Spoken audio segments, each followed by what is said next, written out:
it's like you did. So we're live, and I'm getting threats. So that's recorded, and and I'm kind of a witness, but I might side with Kara. I don't know. Well, I don't know.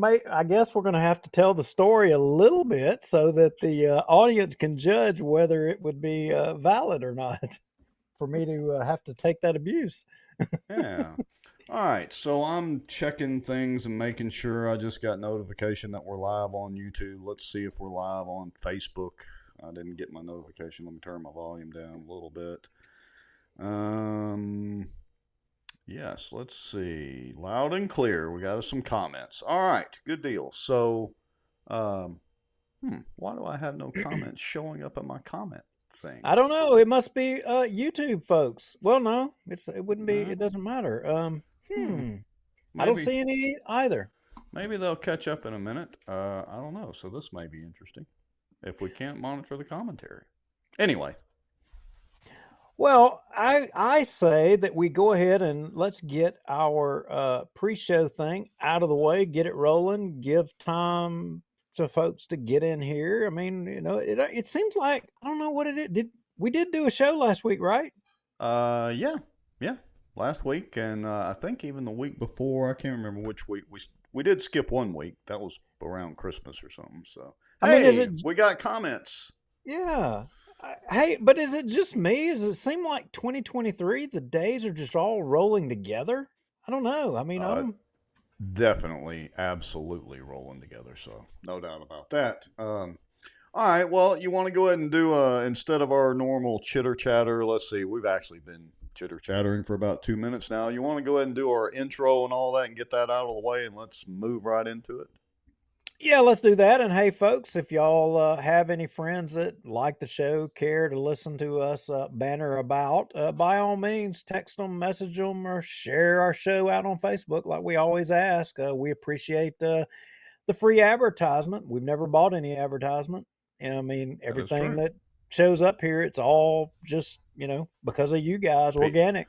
People wandering in and, what did we stumble upon? Listen to these two guys. Yeah, what the heck are they talking about? And then they're like, wow. Going off in another universe somewhere. Let's see.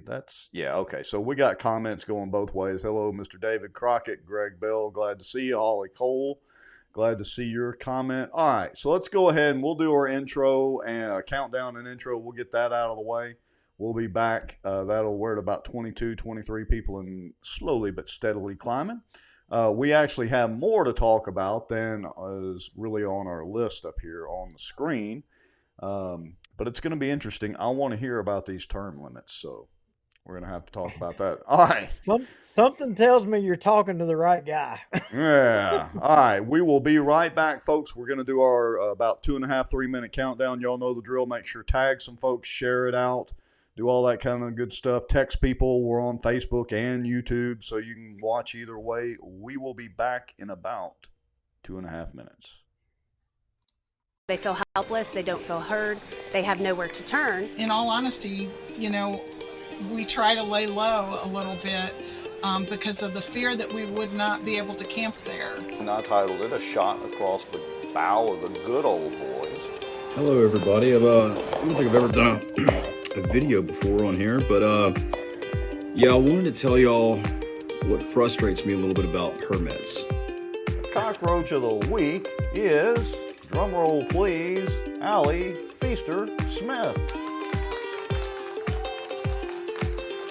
We can't be apathetic about what's going on in our state. We have to all pull up our bootstraps and get on top of this. So you're right. There's a problem out there. I mean, and man, you can see it everywhere. Well, look, we have allowed government to become our wherewithal to everything. Well, I've not heard my name in stable or Baton Rouge in stable in the same sentence in a long time. You're about to be killed by his Zamboni, or you're gonna die in 5 minutes.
This Bossier Watch live broadcast is brought to you by David B. Womack for all your contracting and construction needs. The Outdoor News, fishing and outdoors for our area. Acadiana Mortgage, over 23 years in the mortgage business. Pelican Training and Consulting is an IWTP customized training provider with over 25 years of success to show for it. Call them for a free consultation today. Pelican Training and Consulting matches employers with 50-plus employees with training dollars. Smarter Geek, making technology easier. And the many supporters, donations, and folks sharing information and watching out for Bossier. Now, grab your popcorn and a drink. Here we go. Well, Unfortunately, I don't have popcorn. Facebook may be, throttling us because we did mention, in that previous show, how to get censored by Facebook. Oh, well, maybe. We talked about it. Maybe we need to be careful of what we ask because we might receive it. Yeah, so if anyone wants to know the trick and you want to try out Facebook jail, if you haven't been, we can tell you how to do it. And we know how to do it thanks to my wife. Heard she's an expert at it. And she's Oh, giving lessons. She is a professional. She's got it down pat. In fact, if you message her and you ask her, she will send you exactly what you need to post to get put in Facebook jail. And be consistent about it. I mean, she's consistent. Like every time I talk to y'all, she's in Facebook jail again.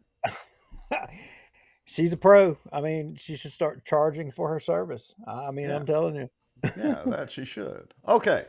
So what's on tap for tonight? I've got 3 bullet points up here with, term limits, the speed cameras, and then our good old friend Doug Rimmer and the Cypress District. We hadn't really talked about that in a little while, so I think we have a little bit to share with that. But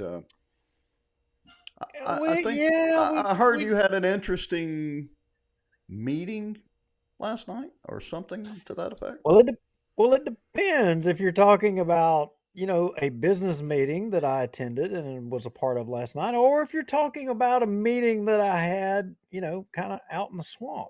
I don't know. Well, it could be both. Let's do the one out in the swamp first. I think that'll be a little probably better.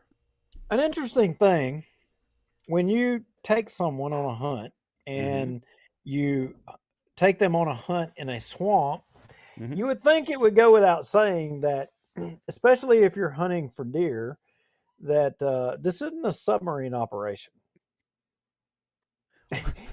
I can see where this is headed. You mean the deer don't swim underwater like fishing? Are you saying y'all ended up on a fishing expedition?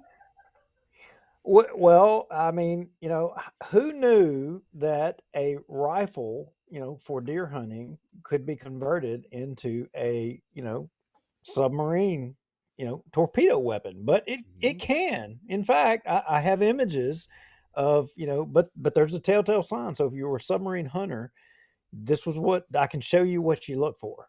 Well, let me get that prepped up and ready. Let's see. What do you have?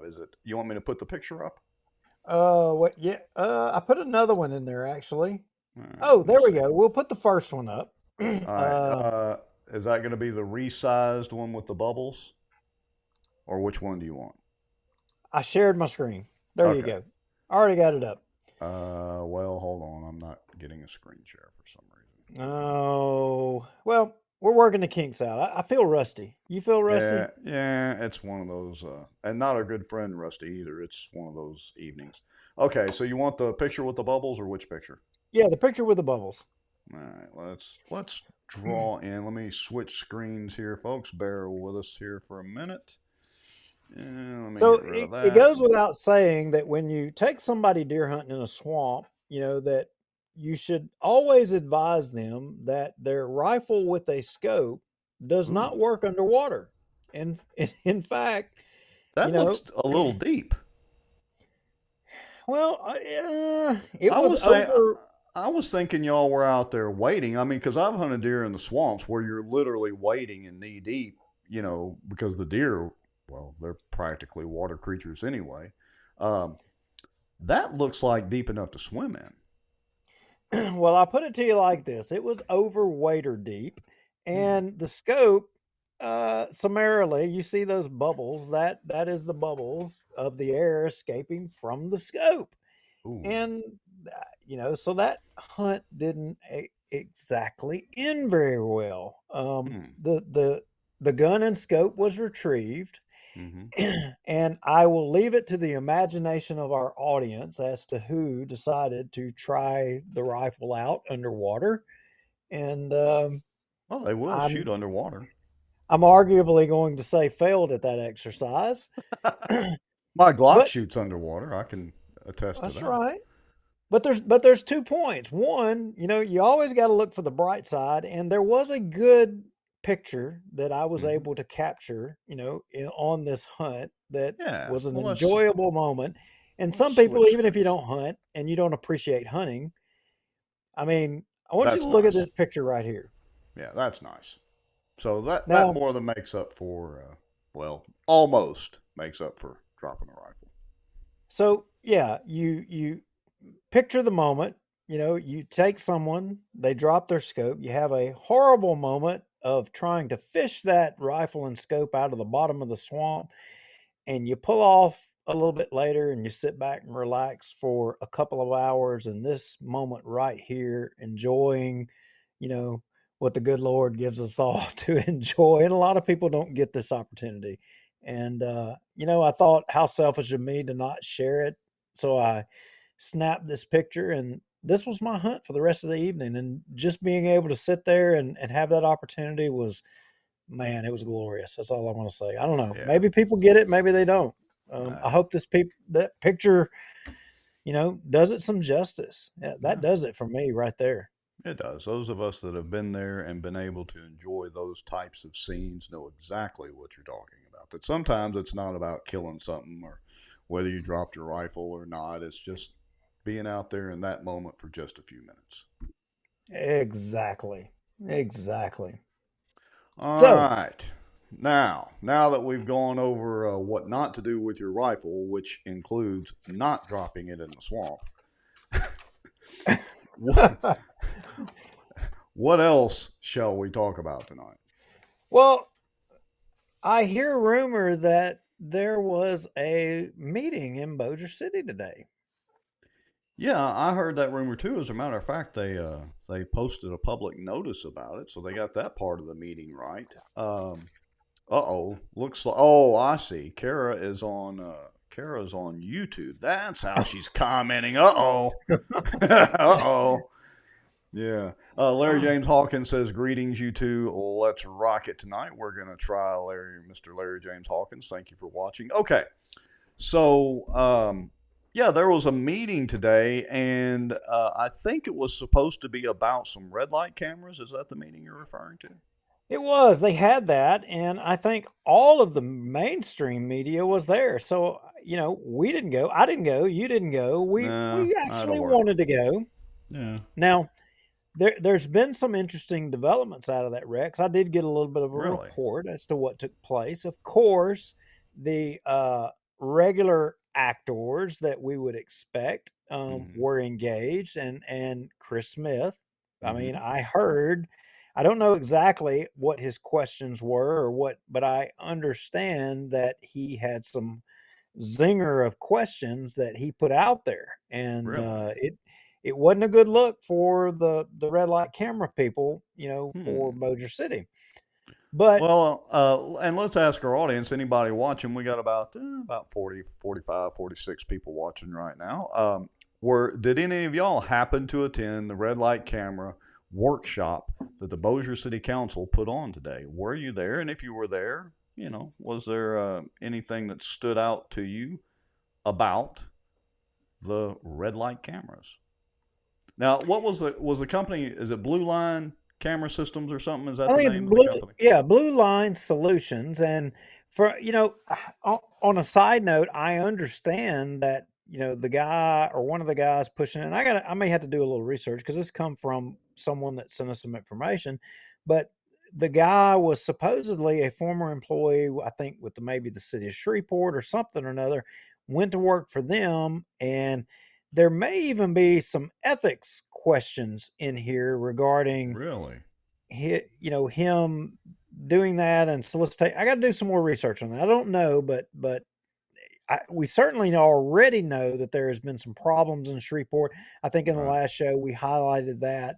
Mhm. But in today's meeting, I understand that Chris Smith had some really pointed questions that were revealing, but what was I'm told, I was given a quote, and I don't know if this is an accurate quote of the individual that got up and made the statement, but there was a person known in Bossier.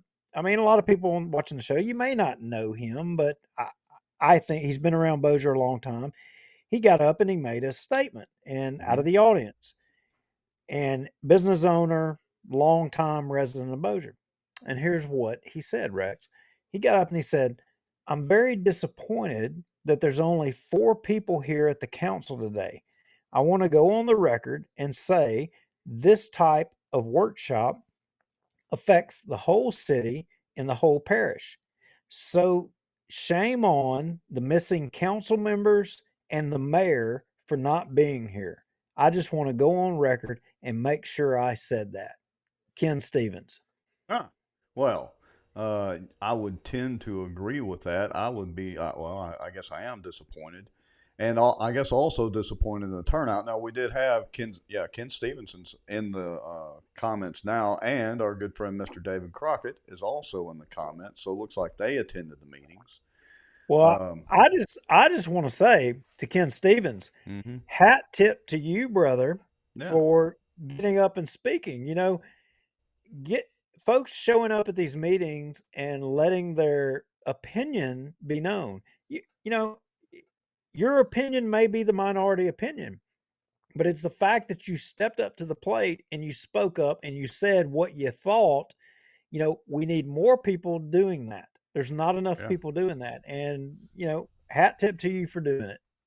Yeah, I would agree. And we've talked about it ad nauseum, so I won't beleaguer on it too much tonight. But, we've talked about participation. You and I try to attend a meeting or two if we can. I know you were at the Republican PEC meeting last night, of course. I don't attend that many of them, but part of our role is being able to take those meetings and what happens at them and, summarize it and give our 2 cents every Tuesday night. So we're trying to do our little part, and we would encourage everybody, if possible, hey, you got to attend those meetings. When they get up there and it's crickets chirping, whether it's the city council or the police jury or the Cypress district or whoever it is, they can just, run roughshod over everybody. Well, it's an interesting thing that you raise the police jury and evoke. You said their names. We have gotten some emails come in, and I got to tell you, I failed in my responsibilities today in putting a lot of notes together. That's okay. I have to acknowledge to our audience that I did a bad job of putting things together today. And part of the problem was, and I don't know what it is, Rex. I said to somebody else today, what is it about Tuesdays that everything seems to happen on Tuesdays? Because I could not get off the phone with people, reporting information about things that were going on. For example, someone was sending me information about, the Cyber Innovation Center, and Really? and that the police jury on their agenda, the fact that they've got an item on the agenda, I think it was to reduce the rental rate to the Cyber Innovation Center. I hadn't even been able to research it. Someone else started sending me information in regards to or settlement of cases regarding issues with the DA and sheriff's office. Haven't had any time to even research it, in addition to phone calls about what obviously happened with the PEC meeting and issues around the red light cameras in Bossier Right. City. I mean, It's my like day. everybody ganged up and said, "Hey, it's Tuesday. Let's pound Duke with information because we know he's got a show in a couple of hours." I'm not complaining. Right. I'm not complaining at all. But it's just amazing that everything seems to happen on Tuesdays. I don't Well, understand that. let me Did let me translate for those folks watching, and again, we appreciate all of you that are watching. We got over 50 folks watching across YouTube and Facebook right now, but let me give them the simple translation, the simple summary version. What that means is we are winging it tonight on minimal notes, so bear with us. Yeah, and in addition to that, Rex, now folks love this thing. I want to ask you a question. And I Okay. want to ask all of y'all watching. Who do y'all think drives the most plush Tahoe in Bossier City? Ooh. Now, I would have to say my knee jerk reaction would be, did Tommy get an upgrade? But that's just my knee jerk guess for now. Well, y'all know I'm kind of sneaky, and Right. and I mean and well, we could go all day long on all the accusations that we've had against us, and some elected officials have even had some pretty snide comments regarding me. But I'm just wondering, who in Bossier City drives the most plush, or I don't know what's the modern term for, not woke, but No, the not modern woke. term for, yeah, Not what is lit. it? That's what the kids say for other stuff being lit. So it's not lit. I guess what would be the term for that? I don't know. And See, I'm and old. more I'm old school. importantly, now you piqued my interest. So we want to hear some comments from folks who got a Tahoe upgrade or who is driving this. I don't know, more plush Tahoe.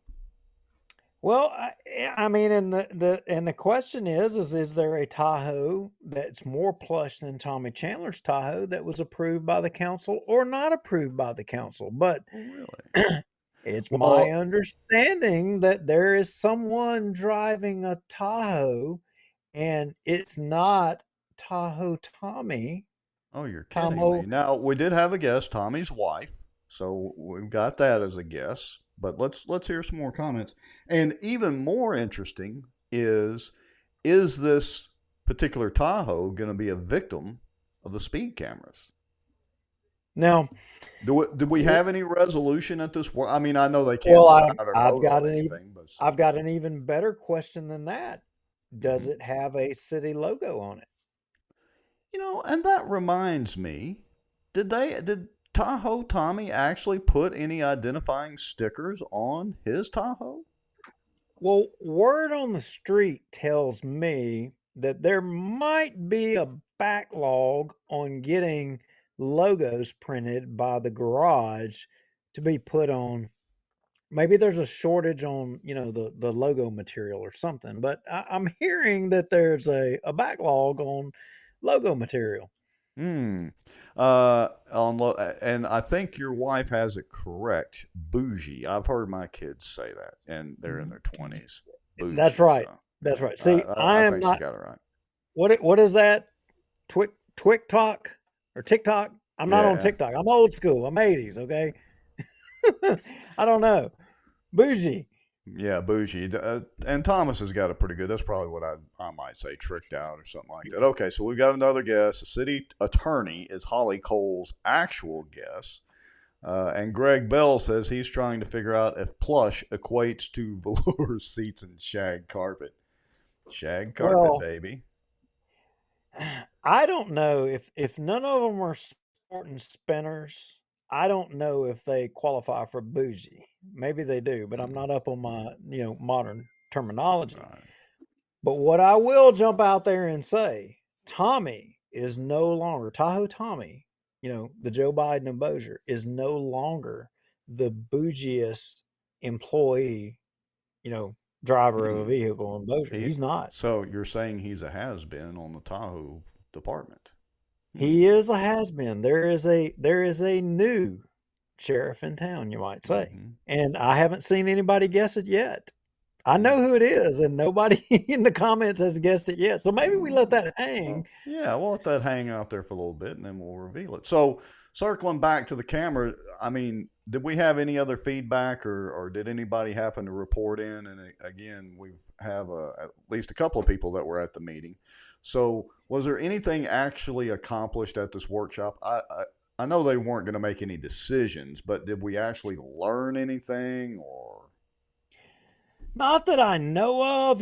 From what I understand, Chris Smith's questions, he had obviously, and this is what I'll say, and I'll describe it in my words, is that, and I'm taking this based off of a report from someone who was in attendance, and they verbally told me, they said that he had questions, and he based those questions off of things that had transpired in Shreveport with the same system, and his questions were very pointed, and the answers were very telling. And their opinion was that it was so telling that they didn't see how anybody in Bossier City could support moving forward with this. That was their opinion. Interesting. Now, does the city record? I guess they didn't stream it, of course, but does the city record any audio or video of this meeting? Well, now that is an interesting thing, because immediately upon the completion of that, I sent a public information request to, I shamefully don't know her title, Phyllis? Miss Phyllis. Yeah, Miss Phyllis. City clerk. City clerk. I sent a public information to Miss Phyllis. And Miss Phyllis, interestingly, responded back to us and said that she was advised that she can't release anything without it going through the mayor and city attorney's office. Okay. Now, I respect that response from her, but here's the thing. Isn't the city council separate and apart from the mayor? I mean, how is it that the mayor and the city attorney are dictating what the city council can and cannot release to the public? Well, that's a good question, and I know the answer to it, although I'm probably not going to say it absolutely correctly. By the open meetings law, there has to be a designee, designee for the records, and that's probably not what the actual statute says. But anyway, and we've been told that would be the city attorney.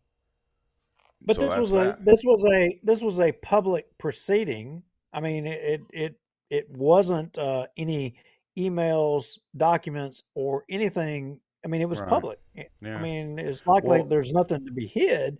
Here's what I found more interesting, and so I'll go ahead and kind of reveal the response. As a matter of fact, give me a second. This is all public records. Let me share this out. Hold on a second. Let me see if this will do it. Yeah. You can see the response says you have to go through the mayor's office, and this is from Phyllis, again, non-encrypted email or anything, so it's public record. You have to go through the mayor's office for all the public information requests. I was chastised last time for providing it. I can tell you I can't mail it. It's a CD. The company that handles our digital recording only allows it to be transferred that way. I'll go ahead and make a copy and give it to them as soon as they request it. So that's what I find more interesting about this, is that they only will send a CD of it. That's about as dumb and inefficient as a box of rocks. Yeah, maybe so. I will say, in my humble opinion, Phyllis is trying to do a good job down there, and she has placed upon her. Yeah, we appreciate Phyllis's efforts. So I think that is a form of censorship, if you want to know the truth. And not on the part of Phyllis, on the part of the policy itself and the way that they do that. Yeah, absolutely. And on that note, I want to point out, now we discussed this last show, and we put out a call to folks to help us in regards to public information requests. Mm-hmm. And Rex, I want to report, and I know that we got a pretty good response from a lot of folks. And Yes, we while did. we haven't responded back to any of you, and for those of you watching now, we put a request in that to people that if they wanted to participate in requesting public information requests, um, that they email us, that we have things that we want to request and that we have already requested, have gotten no response, and we wanted to start building a case. A lot of folks said, "Hey, I'll do that," and they've emailed us, said, "Hey, send me how to do it and what to do, and I'll do it." We haven't Mm, started sending those out yet. There's been a lot going on, right. and you'll know by the end of this show what all's been going on. But thank you to all of you that stepped up to the plate. Yeah, I we mean, appreciate it. look, we appreciate it. We're going to send you a request, and we're going to tell you what to do. It's coming. So Yeah. just hang tight. It's coming. All right, so I want to scroll back up here. Let's see. Holly Cole said they didn't record the redistricting meetings either. I asked her, the city clerk, specifically if they would be available, and she was very evasive. Now, I got to say, legally, they're not required to record the meetings at all. They only have to record the minutes of the meetings, and the minutes, honestly, don't have to be all that detailed. So, you know, we're used to the city streaming and the police jury doing their half-ass version of streaming that's terrible. At least the city gets it mostly right. But That's right. they actually don't have to do that legally. Legally, they only have to provide the minutes. Maybe we need to get on some representatives. We need to get some No, legislation pushed through Baton Rouge to change I that. I would totally agree with that because look, the police jury, the business doesn't happen at the regular police jury meeting. The Right. business happens at the committee meetings. And that's why they do it that way, is Mm-hmm. because they don't televise it and they don't put it out there. Nobody's kind of watching. And then all they do is they send it to the regular meeting and then they just basically rubber stamp it. Mm-hmm. In the case of Bossier City, I would argue that, you know, the elders of Bossier City in their wisdom, I'm giving credit to the elders of the whoever wrote the chart, and I don't know who they are. I don't, but hey, hat tip to them. They put a provision in the city charter of Bossier City to give you, the voters, or quote unquote the electors of Bossier City, they gave you an ability and some power to affect change, and that is by getting your signatures and getting something on a referendum to change the charter. Because that kind of segues into what happened at the PEC meeting, and I don't think we're ready to completely go into there, but Well, we're pretty you know, close to it. yeah, we're close to it. Um, you guys, we need to get this information out there. I mean, you may not watch all of these meetings, but you may have tomorrow to go watch it. And what if the police jury published all of those committee meetings? What if they Yeah. recorded them and you were able to hear actually the deliberations and what made those people vote and make the decision to, go the direction that they did? Or, and let me put it another way, to spend your tax dollars the way they chose to spend your tax dollars. I mean, Right. Think well. don't you want Think to know the why? think about it this way, and we've mentioned this before, and folks, if y'all have ever been to any of these meetings, I'm sure you've seen this or watched when we play them back.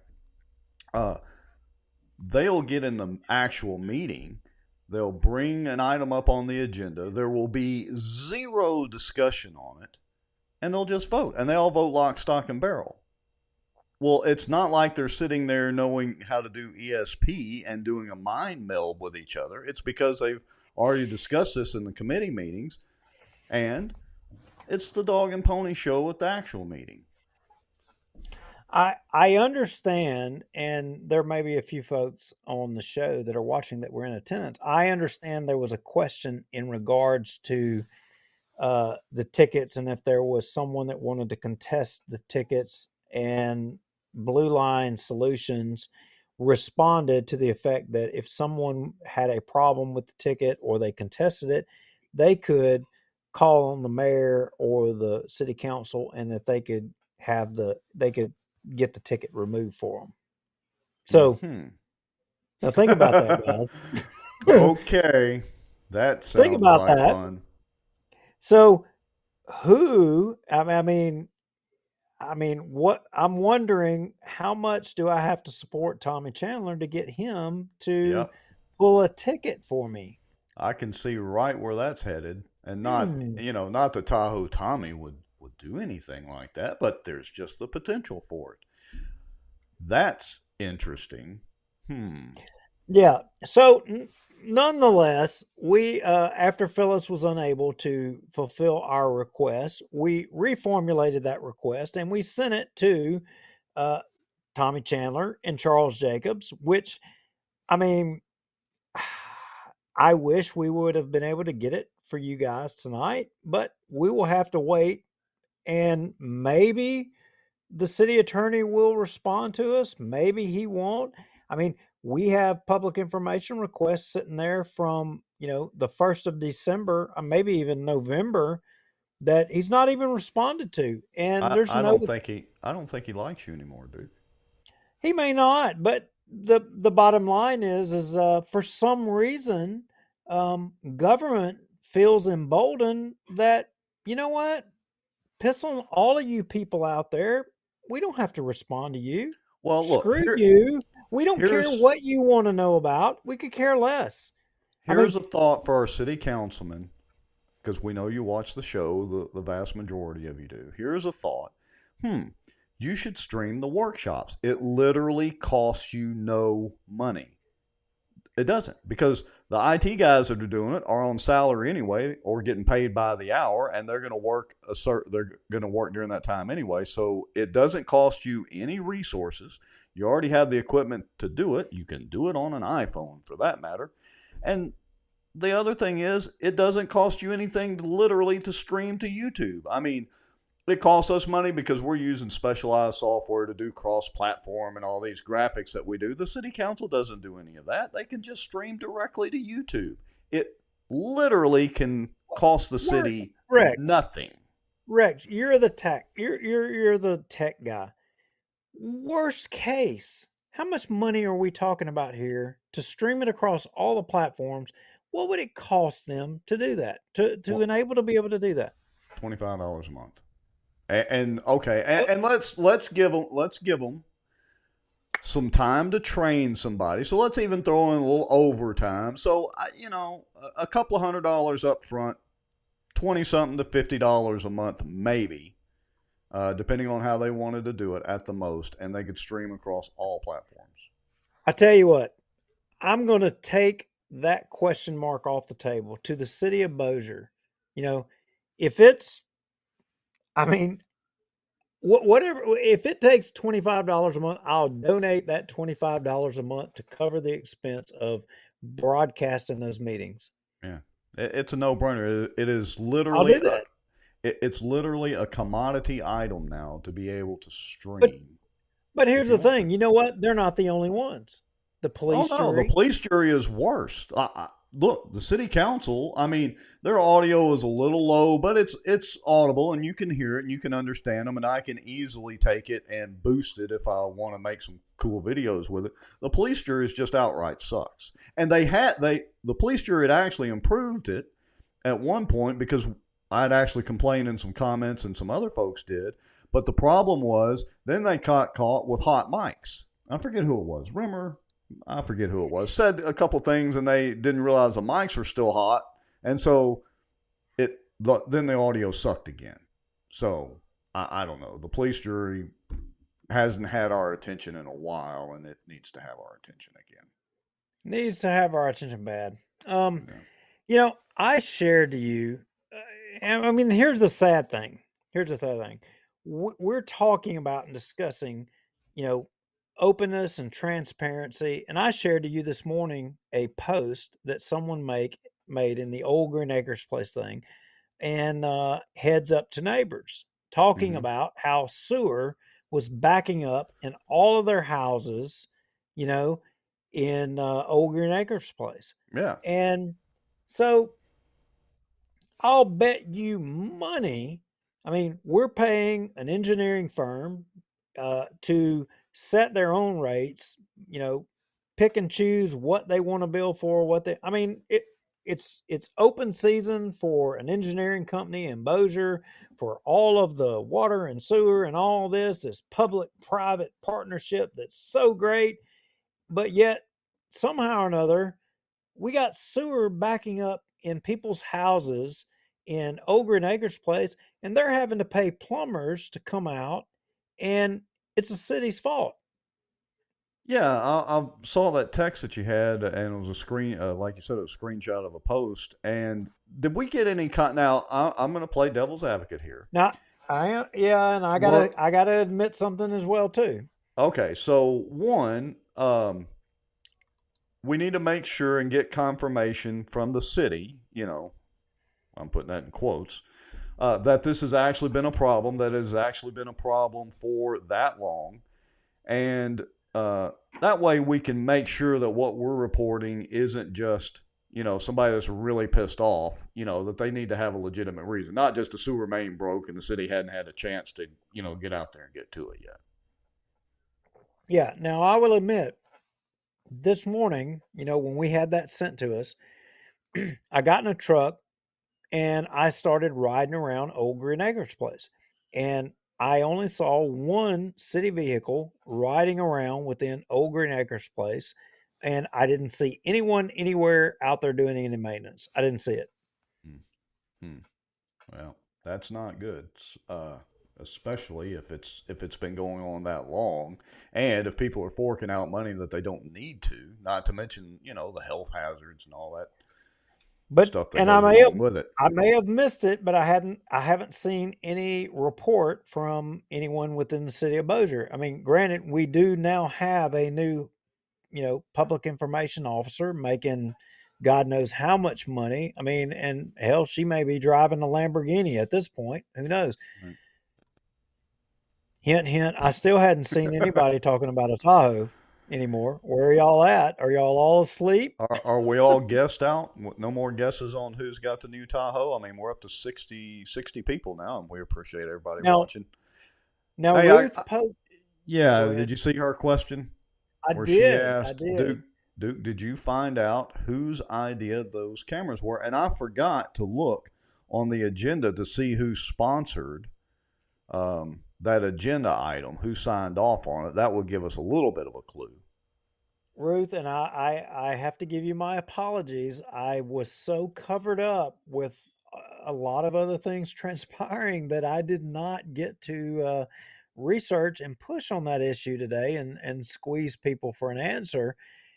I have my guess as to where and why, but I can't completely. I can't put the, on the donkey. I can't do it yet. All right.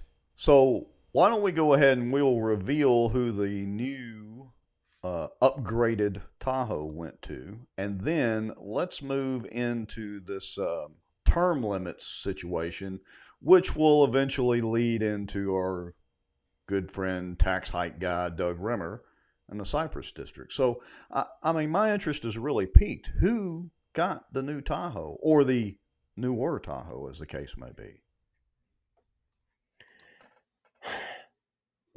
Well, maybe.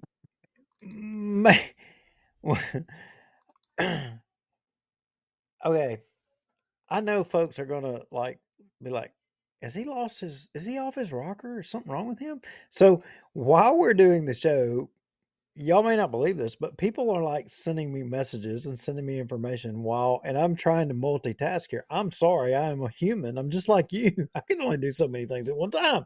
But somebody's sending me a picture right now of their street and sinkholes adjoining sewer mains that, from my observation, I'm sitting here looking at the picture. I got to share this, Rex. I got to put this. Either share your screen or drop it in the folder. Well, I tried to. Our technology is failing on us because I've been trying to share my screen all evening. But literally, this looks like a sinkhole in Bossier that a kid could fall in, even on their bicycle, and disappear. Well, drop it in the folder over there, and I'll drag it in. Just let me know when you got it over there. Okay, stand by, stand by. It's coming. It's a coming. Cue the Jeopardy music. Yeah. All right. I am failing here as a. Talk about something while I'm trying to accomplish this. All I right, am so weak. but I've got to know who is the new Tahoe person. This is killing me. Um. It won't let me copy and paste. Okay. I just got to stop. I'm sorry, guys. I mean, I know this is not entertaining, but maybe it is entertaining watching me sit here and fail trying to So do you this can technical so task. you can So retrieve a submarine rifle while I can do that. simultaneously Yeah. kicking back and taking a cool panoramic shot. But That's right. anyway, That's right. Okay. Ashley Bullock says the fire chief. Okay, Ashley, I'll respond to that. You are wrong. While Ashley Bullock is correct that, I mean, close but no cigar. Good guess, Ashley Bullock. While I do have an image of the fire chief with his brand new Tahoe, his is not the luxury version Tahoe, a new Tahoe nonetheless. well, and look, I can see the fire chief getting a Tahoe every so often. I mean, Well, why is fire that? chiefs do things like go to fires, don't they? Well, why is that? Why does the fire chief need, some new fancy whatever? He's the administrative officer Well, of I guess he of doesn't. I the mean, there's not that many fires, so he wouldn't put that many miles. Maybe he should drive an older Tahoe. Okay, after I say this, Tommy's going to get out there and clean all this up. But I challenge any of you to go driving through the parking lot of City Hall and tell me how many of the old city vehicles you see sitting out there, the old Crown Vics, cars, trucks, whatever, sitting out there, and you're telling me that they're unable to be able to drive one of those? Well, What's wrong with them? of It, course not. I mean, How why? how long are Why that? is it? How long are they allowed? I'm no accountant or CPA, but how long are they allowed to amortize those out? Well, I don't know, but what I am telling you is that the truck I drive is a 2000 F350 with over 300,000, almost 400,000 miles. You know what? I bought it brand new and I make it last. Governments need to do the same. Now, there's an argument to be made that we don't need to be living on the edge like that or what have you. But don't you have a staff of mechanics? Can't you, not burden the taxpayers with having to, afford you with a new vehicle every other year? I mean, come on, give me a break. I Well, mean, like I said, my knee jerk reaction would be, the fire chief. But then when I think about it, I mean, how many miles are they really going to put on a vehicle going to you, fires? There's not you know, that many fires in Bossier. let me Or let am me I give you wrong? let me give you another example. And maybe I'm just so old school and I'm wrong for this. Oh, okay. So a lot of you know that I've got a company and we work in the oil field, right? And I Hmm. go out and I work with my guys and I drive a truck. I have a CDL, I have a hazmat endorsement. I do those things. My truck that I go out and drive and I put the majority of the miles on that truck. Rex, do you know how many miles that truck has on it? I couldn't even fathom a guess. 1.6 million miles. Literally around the world a few times. Okay. Now, I want you to think about that. It is a 1994 Peterbilt. 1994. And I go out there, I make it work, and I can get Hmm. the job done. In fact, I can run circles around all these guys with all this brand new crap. And I will tell you, give the fire chief his freaking new Tahoe, put me in a comparable situation, and I'll take something old and I'll run circles around him too. Hey, our good friend Ryan Haygood brings up a good point. Until our water doesn't smell like sewer, these people need to drive the old stuff. That's a good point. Fair point. Well, we have lost track of things, and we need to get back on track. And Right. th- I want to my know Who the Tahoe? Who got the upgraded Tahoe? I mean, Okay, we is can sit, everybody we ready? can Is every we can sit there I'm and beat, debate all night that they should drive the old stuff and all that. When they're dealing with OPM, other people's money, they don't care. So who got the upgraded Tahoe? It's killing me. all right. Is everybody ready to know? Are you tired of the suspense? I know you are, Rex, but I ain't paying attention. I'm paying to the people watching the show, not you. Do y'all want to know or do you not want to know? Because I've seen nobody guess who has the nicest Tahoe in Bossier City because Tommy Chandler has taken a back seat to it. I want to know. Drum roll, please. Let's see. I still don't have us a drum roll, but I've got some applause. Well, okay. We've got to come up with, and this is another challenge to, I know the suspense is killing everybody and they're like mad. They're probably throwing crap at their TV saying, will he just spit it out there and say it already? Okay. But you got to help us because I got to tell you, this is mighty boring. The name that I'm going to say, and we gave King David, now known as Queen David, we gave him his title, Tahoe Tommy, the Joe Biden of Bossier. We gave him the Three Amigos. We coined all those names, right? Mm-hmm. So yeah, we've got to coin a good name here, but I got to tell you, I'm having some trouble here coining a name. But I may have. I may have a name for you because okay, I have a no, suspicion of who it is, so I may have a title. I'm not putting it up there yet. You got to I spit it out. Okay, well, I'm going to give it away. So, Tahoe Amanda.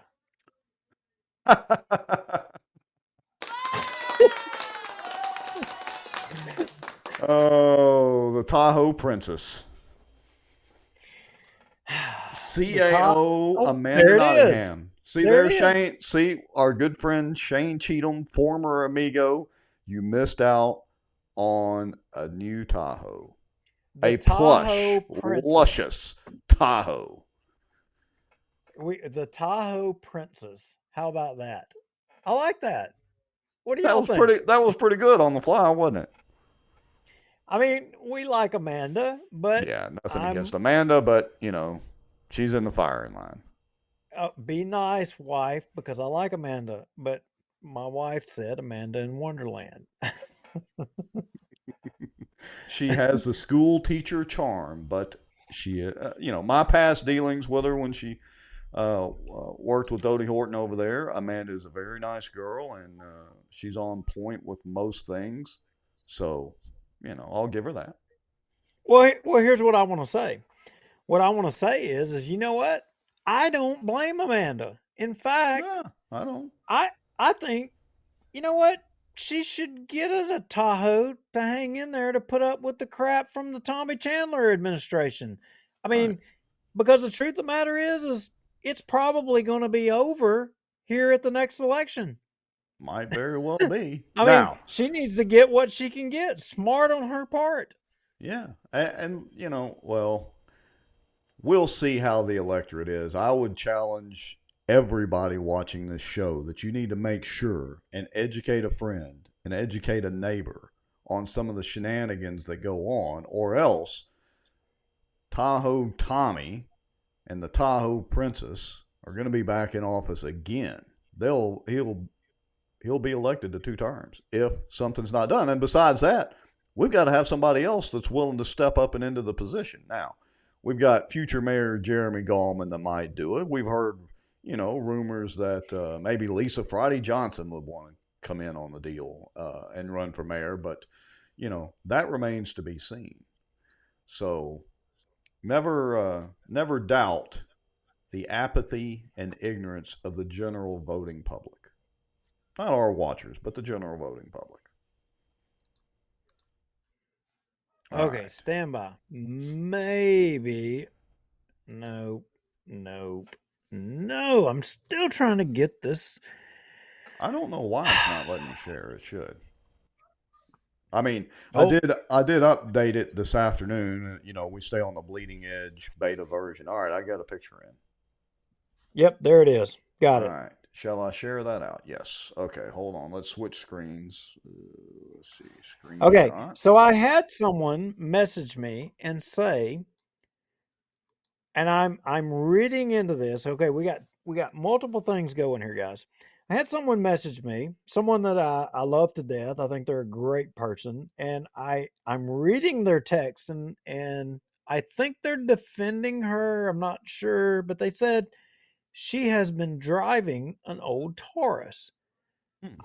I'm so I feel so bad for her. I Not mean, as in the lining on the roof of it's falling in, and it's got cigarette burns in the seats, kind of old Taurus, or that what kind of old Taurus are we well talking? that's horrible that somebody has to endure a vehicle that gets you from point A to point B that maybe has a stain on the carpet. That is horrible. Who could endure such a thing? We should Hmm. not have to nobody should have to endure that, right? All right, so we're getting in some reports. I just got some Proton mail in. I'm trying to kind of skim through this real quick. With okay, so Okay. Let me correct something here. The person that messaged me said, not defending her, just letting you know. I appreciate that. I love you to death. I appreciate that. You know, all right. I'm just saying, look, oh, why is it we got to have $80,000 Tahoes? You know, what's the deal? Why can these people not drive a damn pickup truck just to get them from the house to the office? Now, I can tell you, we still haven't heard anybody deny the claims that we made in a previous show about people who are not city employees driving city vehicles around town with city administration personnel.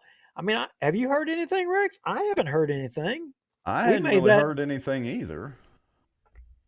I Let's mean, see. I'm trying to get this screenshot ready. I think I'm going to go ahead and share this out. This would be interesting, and I don't know how useful it would actually be, but let me get this thing ready. So ad lib for me for a minute.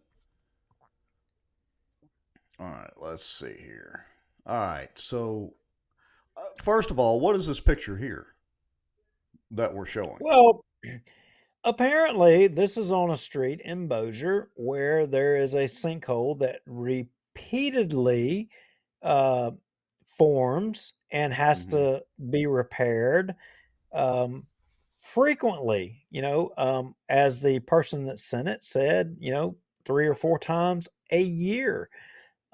Why is that when we've got this public-private partnership with a high-powered engineering firm that specializes in water and sewer stuff?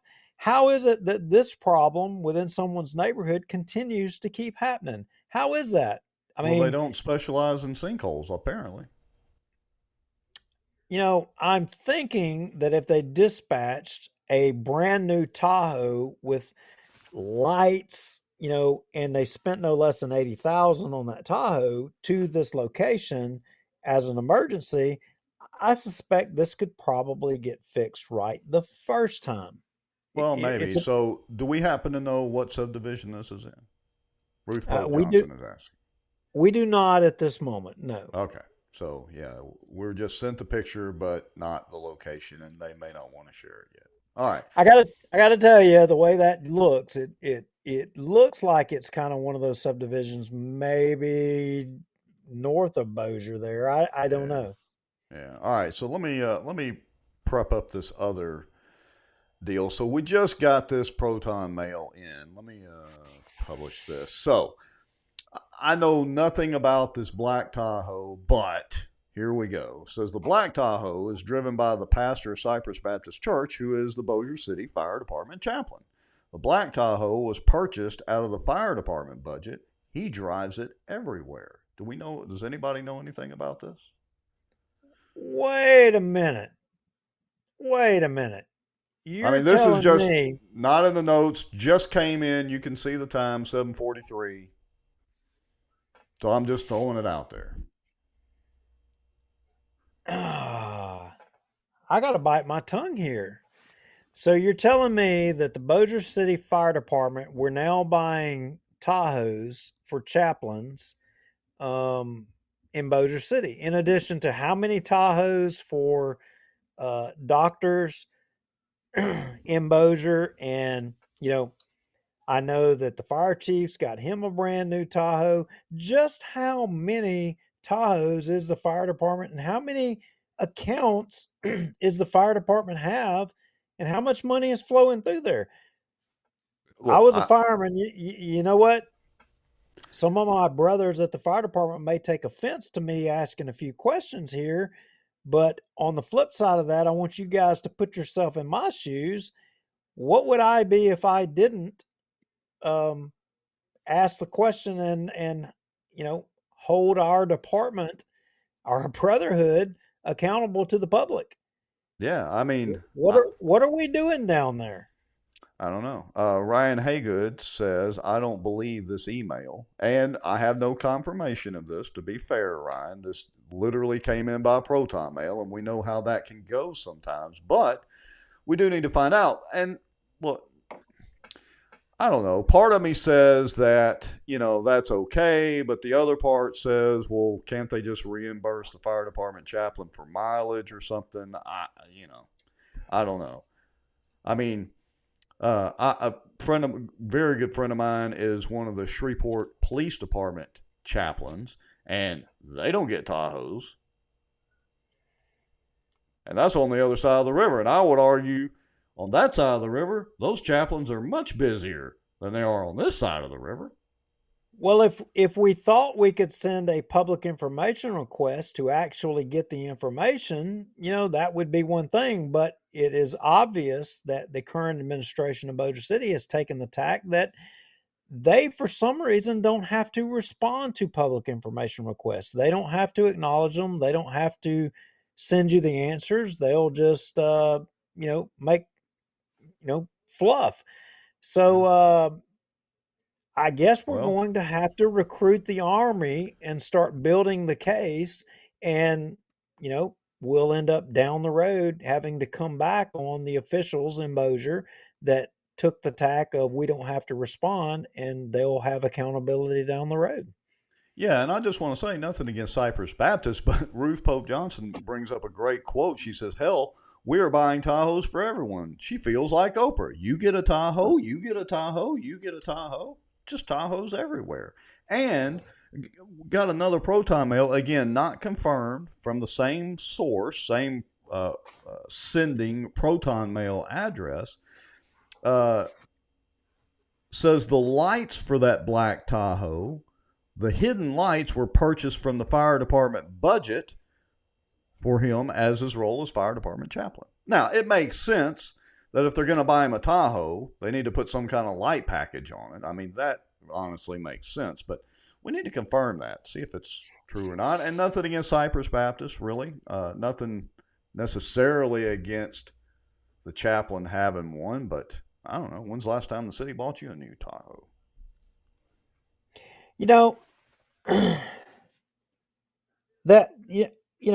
This discussion is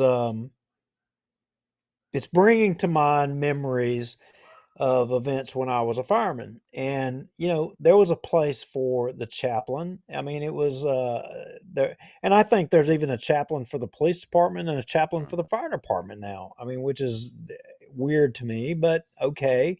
Maybe they want their own or what have you. But when a chaplain responds, it's one, if and I'm reflecting back on my memory and my experience as a fireman and a paramedic down there. And when you went to a home and there was some tragic event, maybe the family didn't have someone, to help them on things like that, the chaplain would respond and would, counsel the family and give advice, and which is a invaluable asset. I don't have a problem with that. Right, I agree. Do they need emergency lights to respond as if it's a life-threatening emergency, like an ambulance going to the hospital with a patient in dire need of medical care? No, I don't think so.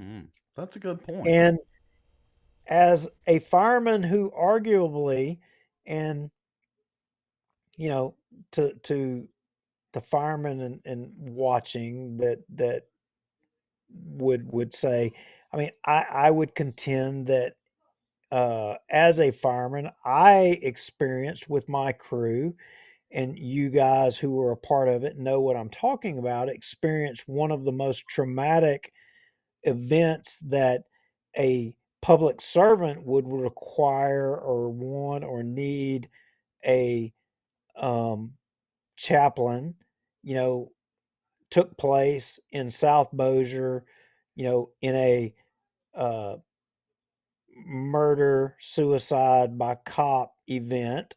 And, you know, even in that situation, I don't know that there was a need for a chaplain to have emergency lights to respond. I don't see the justification of that. That event, I can't conceive an event that was more uh, tragic and stressful than that event. I don't see it. So anything more than that, this is a stretch to me. Yeah. You know, and if anybody wants to challenge me on that, fine. Call me personally and we can have that debate. I don't see it. Justify it to me. And, Right. and I'm calling BS on it, and I don't think this is justified. Yeah, AJ Mandy Foy says, couldn't some of our local pastors do this at no cost? Like I said, my 2 cents for what it's worth on this subject is I don't have a problem with at least, paying the responding chaplain or pastor, mileage or reimbursing for fuel or something like that. I just don't know about a brand new Tahoe to do it. I don't know. And look, our good friend, let's see, let me find the comment. Barry Butler says, why aren't they driving Chevy Volts? Well, they've got a damn parking lot full of vehicles that nobody's occupying. Right. Why aren't they driving those? I mean, why do they have to be these expensive? You know, and somebody's going to jump up It's there. got to be an accounting thing. Somebody's going to jump up there and say, "Oh, but we get such a good discount, and we got to rotate these things out, or what have you." I mean, and they're putting light. It goes back to the mayor and the CAO. You know, Tahoe Amanda. Why does she need emergency response lighting? Why Right. does she need that? I remember the flood by your house, Rex, and Low Walker showing up. Low Walker's gone now. We can talk about instances with that. It's not, oh, hell, not that we don't talk about everything anyway. I can remember the flood by your house. I mean, I don't remember 2 or 3 days straight down there hauling sandbags up and down your levee down there. Low Walker shows up. There was only a handful of firemen, about 8. Buddy Caskey was actually one. He showed up. He was an administrative assistant, to his credit. He showed up. He spent the days with us down there. The rest of them were probationary firemen. I was one of them. I wasn't a probationary. I was just one of the firemen that were there. But the mayor shows up about 4 a.m. in the morning because we requested. He didn't need lights. He didn't need emergency stuff. But he shows up and he's like, y'all doing a good job. Keep up the good work, and turns around and leaves. We were losing the battle. Water was coming over the levees. A phone call was made to the Air Force Base. And that phone call said, we need help. You know, a lot of your airmen that live in your subdivision, Rex, all out there, carriage oaks and all that, their houses are going to flood if we don't have help. And within an hour, busloads of airmen started showing up out there at the location, and then trucks with trailers of equipment started showing up to help us with a sandbag operation. The freaking mayor, The mayor didn't even bring y'all donuts or coffee? he went back home to go to bed. No breakfast? No nothing? There was one councilman that was standing there in that conversation, and his name was Tim Larkin, and hat tipped to him, he was shaking his head in disbelief because he didn't agree. He was shaking his head. He Wow. realized how asinine it was. But the Yeah. point was a who a mayor doesn't need emergency lights, and even if they had them, they showed up and they make a decision about good job, you're doing a good job, and they turn around and go to the house. No, bull crap. It's your Mhm. instant commanders and the people on the scene that make the decisions and know what's going on. And if you're just going to ignore them, I mean, a mayor doesn't know. You telling me that Tommy Chandler would know what decisions needed to be made on a scene like that? No, he wouldn't. Don't make me comment to that. I'm trying to be relatively nice for the moment. I mean, and look, I like Amanda.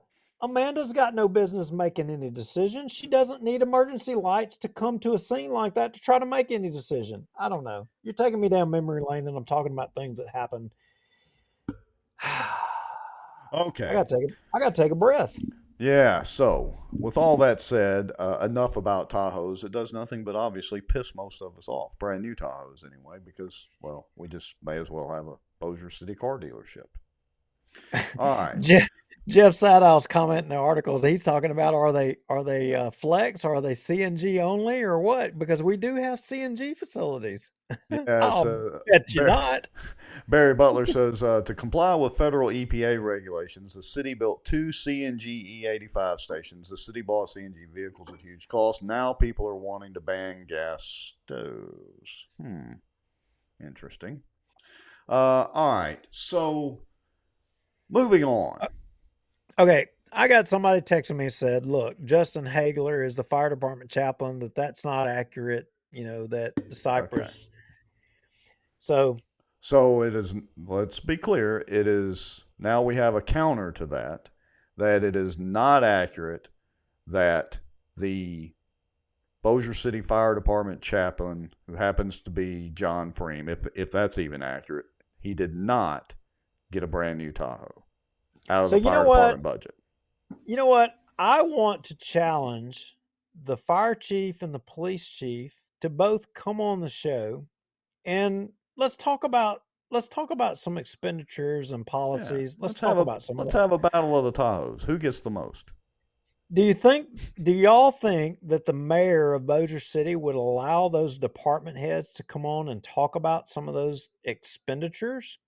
I'm thinking not. Somehow me thinks no to that. All right, and to the person that emailed that, send us proof, because apparently you're watching the show. Send us proof. Send us documentation. Pictures, something. Anyway.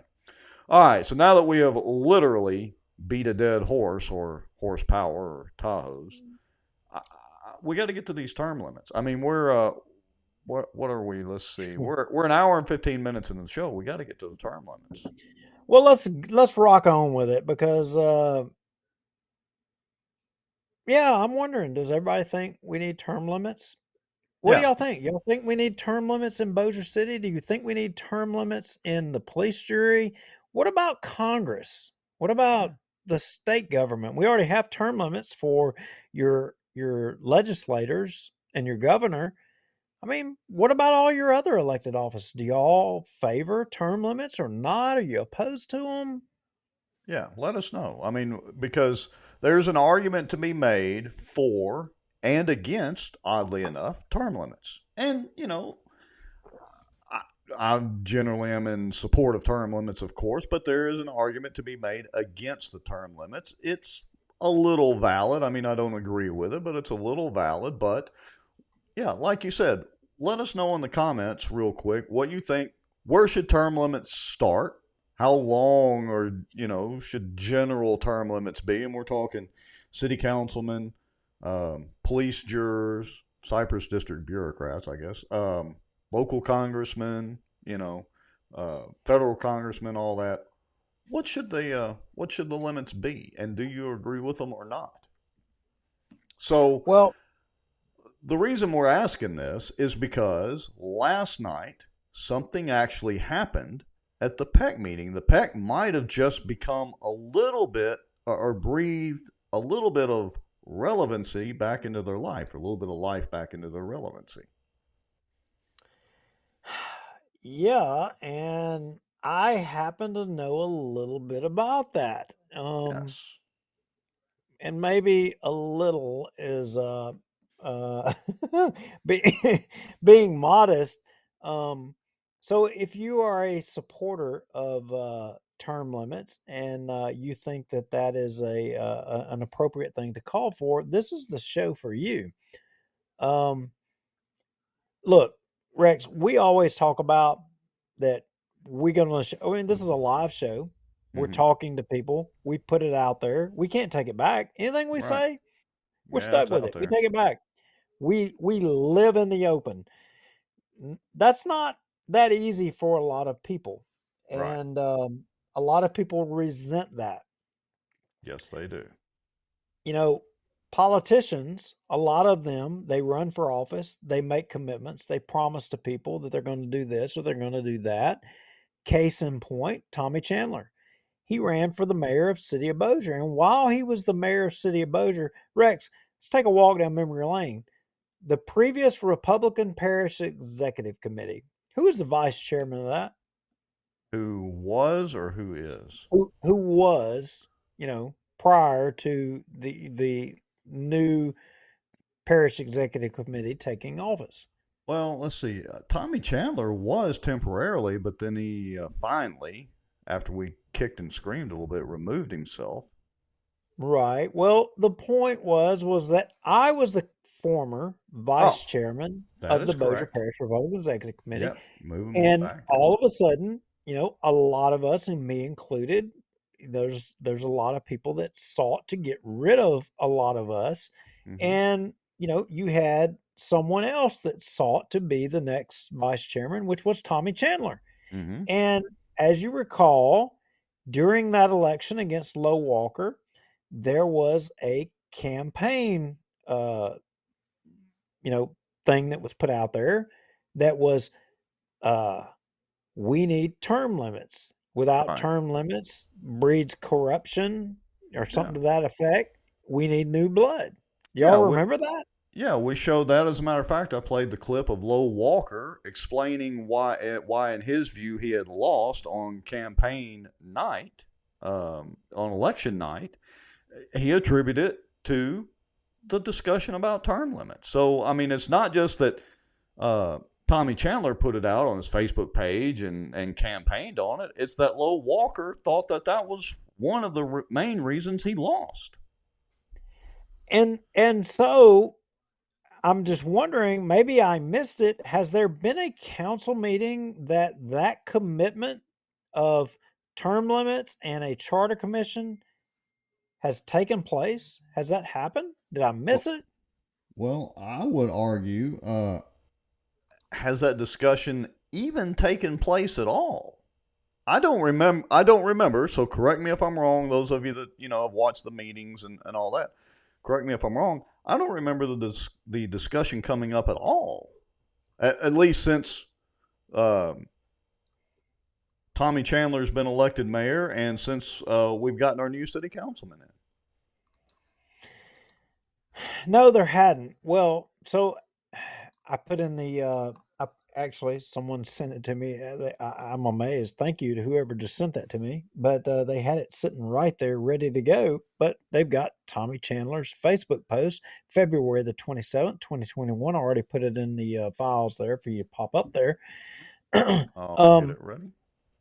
Yeah. So the Republican Parish Executive Committee has been just trudging along and really up to this point hadn't really done a whole lot. It was obvious to me, and I had some considerable conversations with some other folks, and I want to give some of those people credit. One of them is actually in the comments right now, the Colonel, that we've seen step up to the mic at several city council meetings.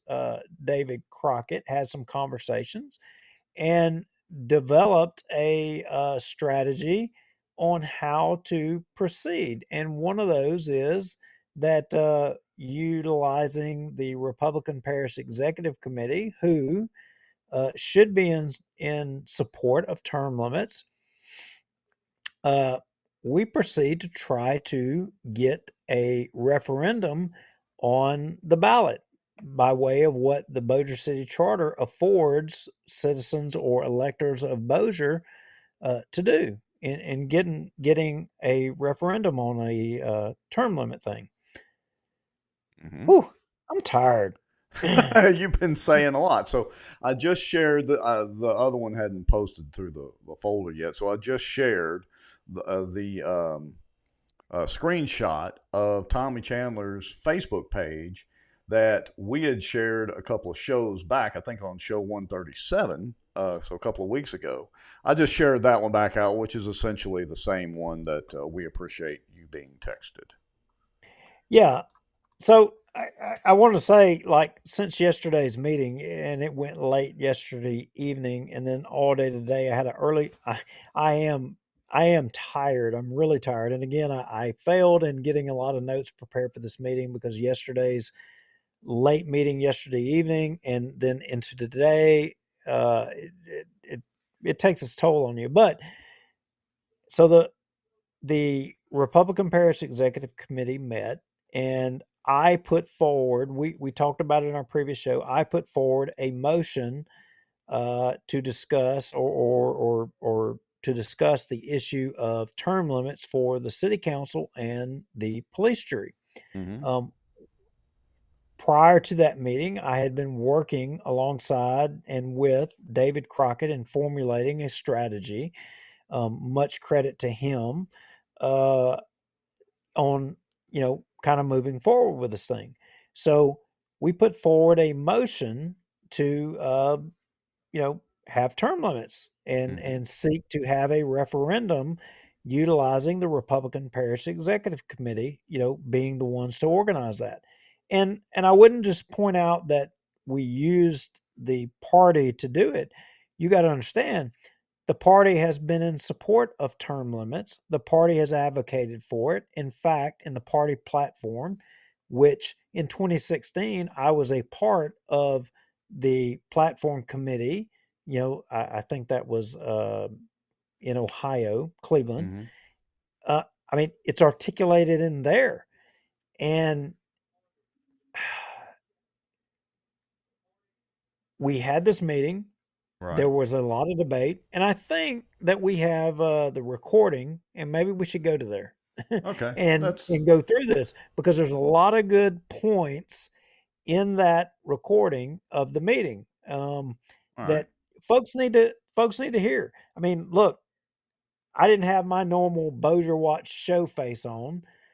I was serving in my capacity as an at-large representative for everyone in Bossier Parish, or not everyone, every Republican in Bossier Parish. And I was advocating for what I believe all of you that are Republicans, what you believe. You believe that we should have limited government. You believe that we should have, uh, conservatism and low taxes, freedom. That's what I'm advocating for. And now, David Crockett, he presented a case that was amazing. He presented a case that the justification is that you have elected officials that are going too far. And he broke it down to a monetary number, and it reflected to the debt in Bossier City. And in comparison to the rest of the state, he made a good case. Take over for here so I can get Restream up. Yeah, all right. So I've got replay showing, and we have audio from that meeting. And so I'll let you go ahead and actually I'm going to start, I guess, let me start a live review. If you want to click, and it should work, we'll find out here in a second. But if you want to click to the timestamps or not. But I think the general discussion was getting the weight of the Bossier Parish Republican Executive Committee, and thus, as the Bossier Parish side, facing side of the Republican Party itself, behind term limits, to, kind of push this discussion along that everybody wants to campaign and run on, but then nobody wants to discuss it. I mean, that's the way I see this. Correct. I'm on point now. It took me a second to get my restream up. So yeah, that is exactly right, Rex. Politicians campaign that, hey, we're for this, we're against that, we're for this, hey, we're all these things, and then when it comes down to it, you know what? What do? They don't do anything of what they said. Well, you know what? It's time for accountability. It's time for action. And if the people who made those promises to you, the elected officials that said they were going to do that, are not going to do it, you know what? It falls to us, the citizens, other people, to affect those changes and make them happen. And therefore, you know, at this meeting, we use the Republican Party, to try to affect and begin those changes. And at the 2518 mark, there were some really good comments. And if you want to go ahead and play that Okay. part, I don't know how we'll test out how loud the audio will be. You may have to turn it up, and we'll go ahead and go there. Let's see. Force them in these other forums to have to answer whether Tell me they when to support stop. or not support term limits. We have one Republican in the council that is driving most of the debt limit issues, or the debt issues that we have in Bossier City. Let's force him to answer whether he supports term limits. I didn't think he was a council member. Is he a king? Oh, I don't know. Yeah, maybe he could be a queen. Let's stop it right there. That's perfect. Now, you picked up on that. Yes. He's not a council member, he's a king. And that was Colonel David Crockett, that was pointing out that you had one person that was driving the debt in Bossier City. And he's right. I mean, we've heard King David articulate that, he's a CPA, and his experience and all that planning, they've laid out a good plan. Well, that good plan, puts us at the higher, or the highest percentile of debt per person in the Bossier City, per taxpayer. I mean, it's pretty simple. Every time they mention using that bond money, or you hear them mention the funds from the bond source or bonds initiative, that money has to be paid back at interest. It's that simple. Yeah. So a lot of people may not, and we may be jumping ahead, but to set the rules so that or set the ground, for what took place, I made a motion that the Republican Parish Executive Committee form a committee to seek term limits for Bossier City by, the rules that are dictated, or the rules and procedure that is dictated in the city charter, to amend the qualifications for city council and mayor of Bossier City. And that was articulated in there. And then also to call upon the legislators in our district in Bossier to bring, a term limits bill this session to limit your police jurymen to 3 terms of 4 years each, being a total of 12 years. And in addition, that motion called upon the police jurors as a body to vote in favor or against, supporting term limits for themselves. And that's what this was about, because none of them are going to do it on their own. They're not. Tommy Chandler promised you in a campaign that he was going to do it, and he's not going to do it. He's not. He promised he was going to call for a charter commission. He's not going to do it. He's making excuses. It's not going to happen. So, as Republicans, we supposedly support this, and are we Republicans or are we not? Or what are we about? Are we about limited government? Well, look, David Womack brings up a point, and somebody asked me to address the other side of the coin, to term limits, and so I'm going to put David's comment up here. So I want to pause for a second and play devil's advocate.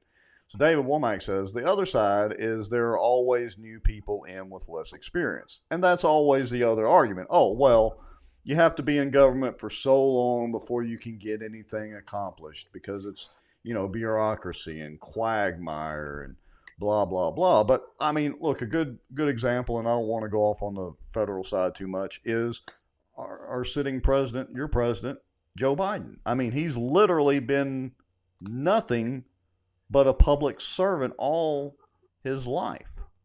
And that's part of the problem. Well, here's the thing, and to my good friend David, and to everyone that would take the position that maybe we don't need to exclude that experience. Maybe we would be making a mistake to cancel out that experience. I would ask you, how has term limits worked out for us in Washington, D.C.? And I'm going to make this argument again later. Have we as a country progressed with our debt? Have we progressed with our policy? I mean, how are we progressing? Are we better or are we worse off with term limits nationally? Obviously, we don't have term limits nationally. Our debt has increased exponentially. We have unelected bureaucrats making rules and policies. 90% of all the rules and policies and the debt that is driven by unelected bureaucrats in Washington, D.C., and we don't have term limits. The argument, and it's made, I've got a ton of notes here, Rex, and I hate to be jumping ahead. We should be covering this, and we should be playing what's in this recording because it's pure gold. Well, that was going to be my next question was, what was the rest of the discussion among the Republican PAC members about this? I see the next timestamp. We want to jump to that. Let's jump to it and let's go. Hear from the infamous Doug Rimmer. Let's play it. All right, so let me jump us up and let me hit play.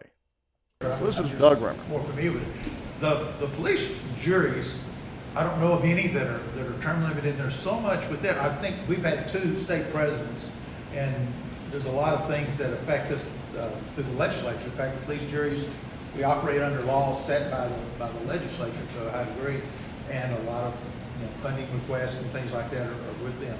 But we've had 2 presidents from Bossier in the last 4 years. In fact, the current president is from Bossier. Term limits, he wouldn't have that. All right, so let's stop right there. So he mentions that we've had 2 presidents in the last 4 years. Now, if you'd have continued playing, you would have heard me ask, okay, wait a minute. What are you talking about? Presidents of what? Right. What he's talking about is the Police Jury Association. That's what he was talking about. Now, it's a private organization of public officials. That's exactly right. He's worried about whether or not they get a table at the front of their annual event or at the back of their annual event. That's my take on it. Well, I'll be nice. Who gives a rat's rear end about that? I'm just saying. That's that old red herring. Throw it out there and let it flop around to grab somebody else's attention. Doug, let's wait a minute. We're going to come back to that because one of your PEC members that's been on the show asked a really good question in regards to that and forced the issue. I got a hat tip to my fellow committee members on the Republican Parish Executive Committee, and y'all should be proud of them because they did an amazing job. They held the line on limited government and conservatism. They really did a good job. So we're going to keep moving on, but Doug Rimmer continued to articulate his reasons at the 27-21 mark as to why we didn't need term limits for the police jury. Oh, this looks interesting. All right, ready? Here we go. I've heard about it is we've learned to be more concerned about the deep state, about bureaucrats. Yeah. And it puts a lot more power. There's pros and cons to everything. It puts a lot more power in the hands of the staff, the bureaucrats that aren't elected, that don't answer to the people. Well, what's the longest serving police juror and how many years have they served? It's interesting. The longest serving police juror in the state is here in Bossier. is Jerome Darby, the longest serving police jury we've got. How many years? 30-something years. What? I thought it was almost 40. It's getting up there. It's 30-something right now, 36. Okay, you can stop. All right. Let's stop right there for just a moment. Now, first of all, let's take this in chunks. What the hell was he talking about the deep state in Bossier Parish? Well, if you put term limits in there, you enable the deep state. Did you know that? No, apparently that's news to me. Well, I'm just wondering how term limits affected the deep state in Washington, D.C. Yeah, I mean, isn't that like where the term originated from? I mean, here it's technically known as the Good Old Boys Network, not the deep state. So, well, not to correct you, Doug. Yeah, I mean, I'm thinking maybe, our terminology and his terminology are talking about the same thing, but we're just using different terminology. And he's talking about the deep state. We're talking about the God network. I think they're the same thing, but he's saying term limits wouldn't eliminate that. It would enable that. How in the hell do you get that logic unless you're a member of the Good Old Boys Network and using reverse logic?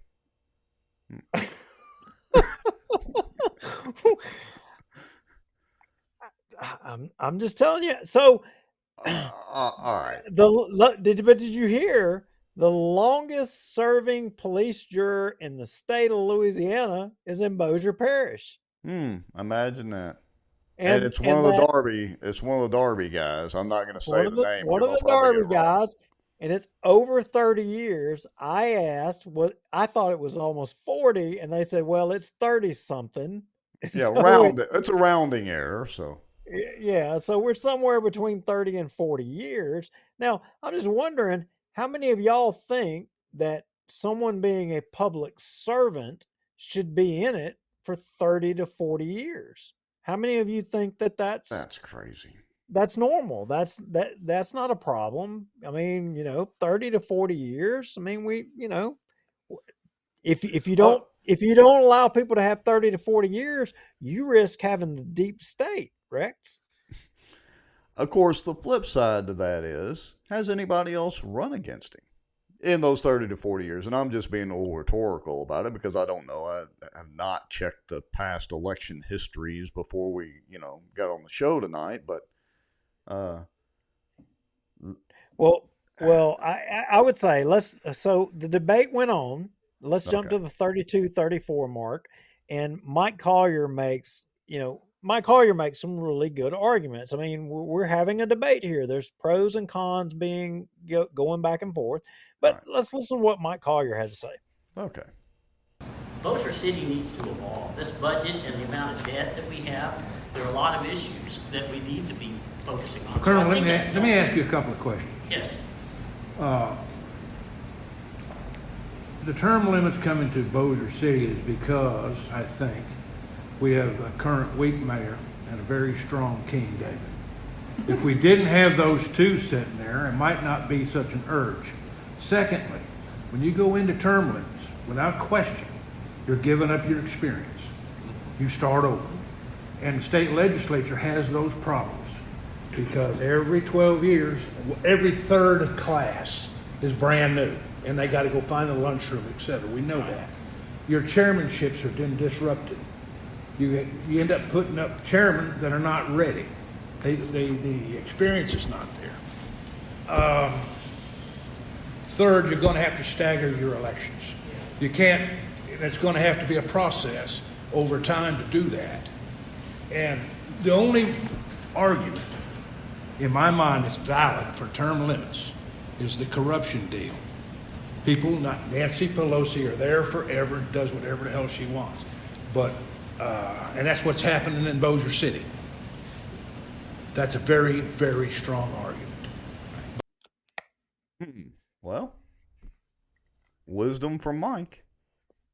Wisdom indeed. So,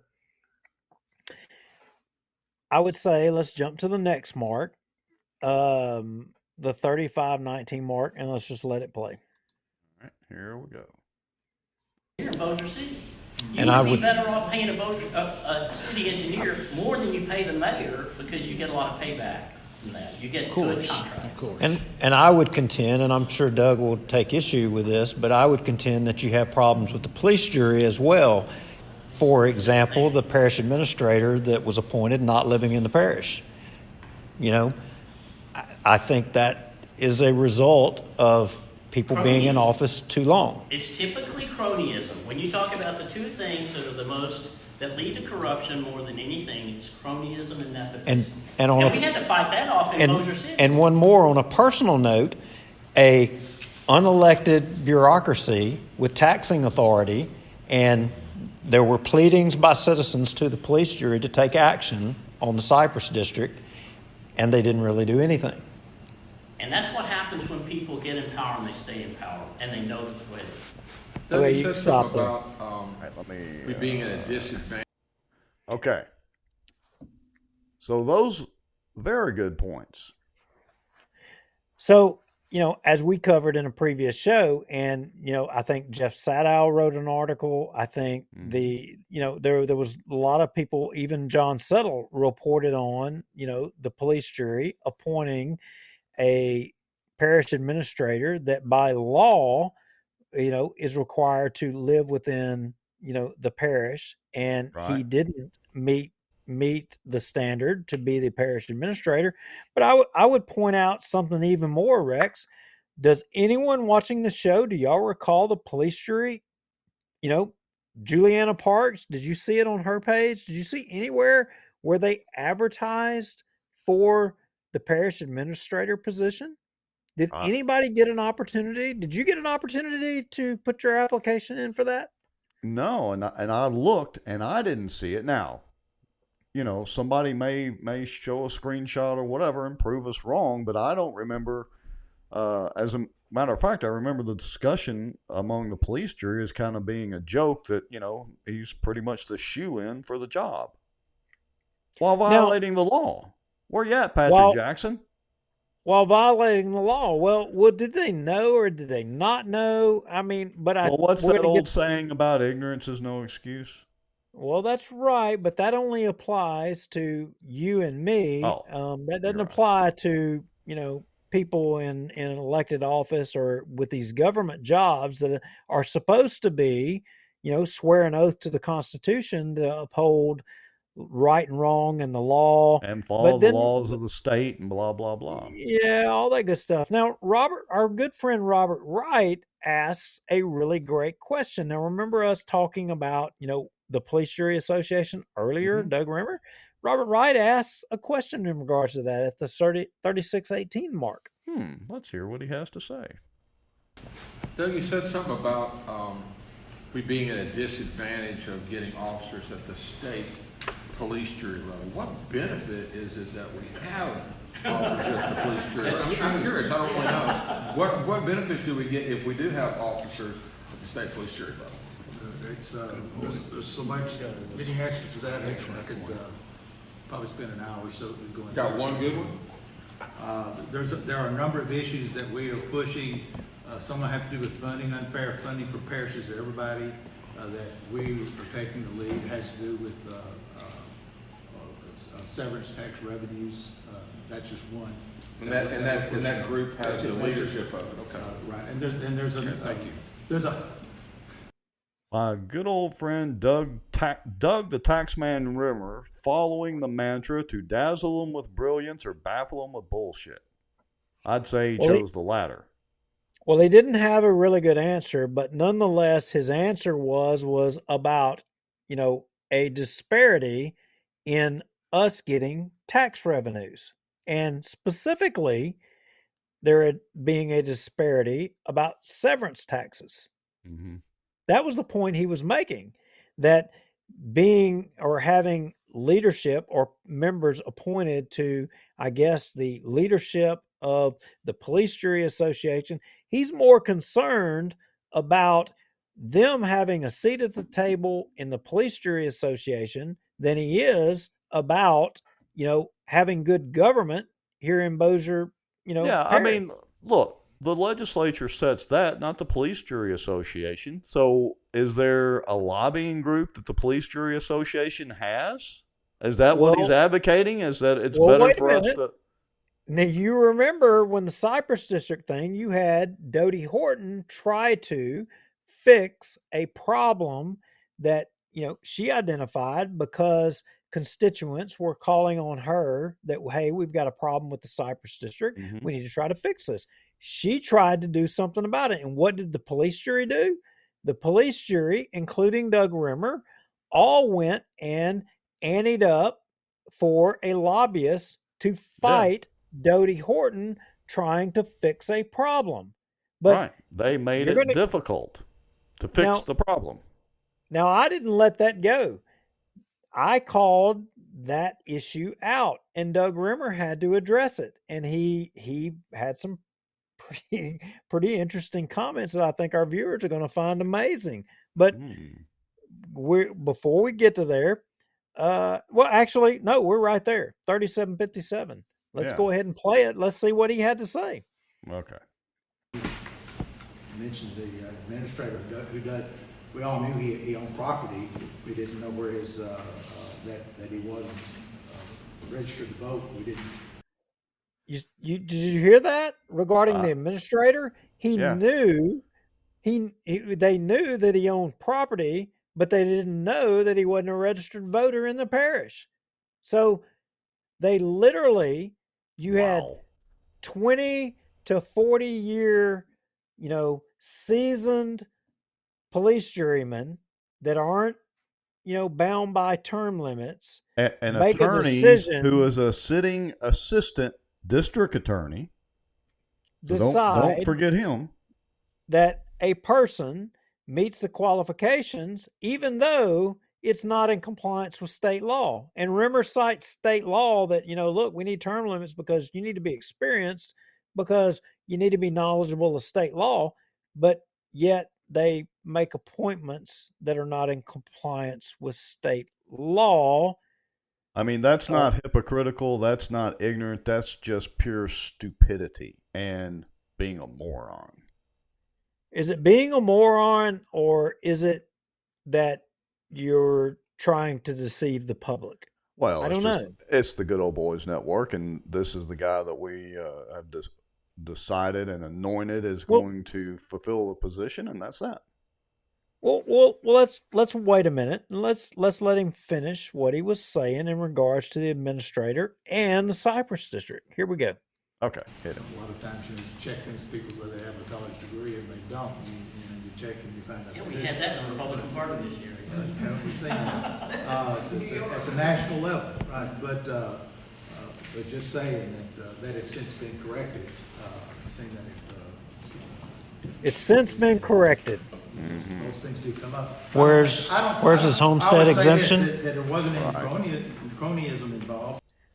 Now, he says, I asked, you heard me just right there. I asked, well, where is his homestead exemption? Because as Jeff Sadow in his report, accurately points out that, your homestead exemption declares where your voter registration should be. And to claim your voter registration somewhere else, I mean, we're going to have to get with Stephanie Agee on this. Right. I mean, I'm just saying, well, Doug Rimmer didn't acknowledge my question, and he didn't answer my question of where his homestead exemption was. He didn't acknowledge that.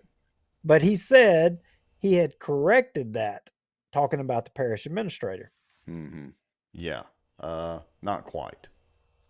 So let's keep going. Here we go. And it has nothing, it's not the kind of thing that term limits are fixed. You can see things that come up and you have to address them. This situation that's been ongoing, going on our side with the situation with the Cypress Black Bayou, which is atrocious. I know y'all been to meetings there, I've been to meetings there, and it's just, we're expecting that to be fixed this year. All right, wait a minute. Pause it for a second. Did I hear him say he did the meetings there? Is that what he said? He said, we've all been to meetings. I've been there. He said, and the situation with the Cypress district is just atrocious. We know how bad it is. Now, in fairness to Doug, maybe he's been to some Cypress meetings in the last year because I have not. But in all the previous meetings that I attended and published the videos of, that moron wasn't there one time. So I just want to point that out. He was not there. And when people came to the police jury meeting to do voice opinions, and they didn't have to come to the police jury meeting. In fact, at the PEC meeting, Rex, I raised the issue of the Cypress district, and Doug Rimmer and Juliana Parks both objected to addressing or doing anything in regards to the Cypress district. They didn't want to have anything to do with it. So this is an ongoing debacle and involving, in some instances, Doug Rimmer directly too. But now he wants to say that, oh, it's an ongoing problem, and or we suddenly realize that there's a problem out there. Y'all want to know what I mean, look, this is what my idea. You know what I think? Because he said, or he's going to say, we haven't played it yet, but he's going to say, we think it's going to solve itself this summer. He said that last year. I can play the video. Yeah. You know what he's counting on, Rex? To solve the problem? That Robert Berry is just going to retire after he's done use the Cypress district for his self-interest enough. And Robert Berry, if you're watching, you've made the threat out there, about people saying something, and we're talking with attorney. You've said we're talking with attorneys about what we can do. Sue us. Go ahead, sue us, challenge us. Let's go to court on that. Let's have discovery. I dare you. And you're welcome to come on the show. You're welcome to come on the show. And the Cypress District Committee, y'all are welcome as well too. And if you want to, as a body, sue us, let's do it. Let's have discovery and let's do that. Yeah. I'm fine with that. Let's go see where that discovery takes us all. Okay. Yeah. Let's see how far it goes, and let's subpoena all the witnesses. Let's do that. Yeah. I'm dying to see that. It'd be enjoyable. My blood pressure is rising. Okay. Yeah, let's calm down a little bit. Let's turn it down a little bit. Anyway, so Robert Wright again jumps up, and Robert Wright, I'm going to jump ahead, makes a really good point as well. So let's hear Robert Wright. I am ideologically against term limits. And the reason why is I don't want any government to tell me who I can vote for, and for other reasons here, as Mike said. But somebody that's ideologically against it recognizes that we cannot continue to do the same thing and get different results. So hang on a second. I think somebody that is ideologically against it but is for it now, I'll let this speak for itself. To not lose your experience, can't you increase it from 3 to whatever? Does it have to be? Can I say something about that? I met with the mayor right after he was elected. And I said, Tommy, what's your vision? What's your strategic plan? What do you want to do for the city? He didn't know. We need to elect people. If I had ever gone into my commanding officer and said, sir, in 5 years I'll be able to change this squadron. You want to know which door I'd be going out of after that? I mean, I would have a boot in my butt. Let me address Robert Wright's comments first. And I appreciate his comments, and he and I have had this discussion, one-on-one too, as well. How can you be against something and then turn around and be for it? I mean, that sounds suspiciously like some politicians in Washington, D.C. that we don't know. I mean, you can't be fundamentally for it, but yet you realize the flaws in it, and so now you're against it. I mean, okay, now wait a minute. You're either for it or against it. I got to argue with you a little bit, and I got to disagree. Right. So are you telling me that your mind is set and you can't be changed? Okay, so I can pose a question to you. I agree 100% with that. That's Do what I'm you saying. think- He needs to declare a side. Do you think the Pfizer vaccines are all completely safe now and that everybody should go get them? No, and I didn't think it then either.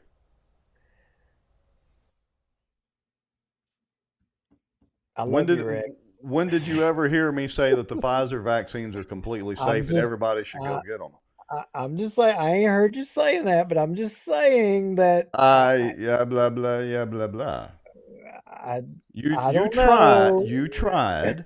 Good attempt. But I challenge you to go back and find where I ever said I the admit Pfizer I vaccines are admit completely safe and everybody should do it. I never I said that. admit I can't, but here's the thing. I mean, people can, have the revelation to change. They can have the I knowledge to change. agree with you I 100% on that statement, and that's my point. He needs to declare a side. He's either well, for them I or he's think against them. Quit he said waffling. that.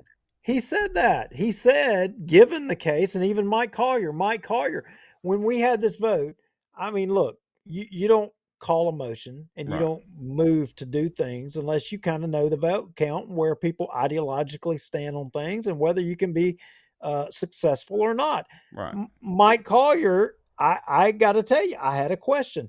Mike Collier listened to the debate, and after hearing the debate, I mean, he was moved away from his ideological position of being against term limits because he's right. And I even acknowledge in this meeting that you suffer a loss losing experience with elected officials. I agree with that. I agree too.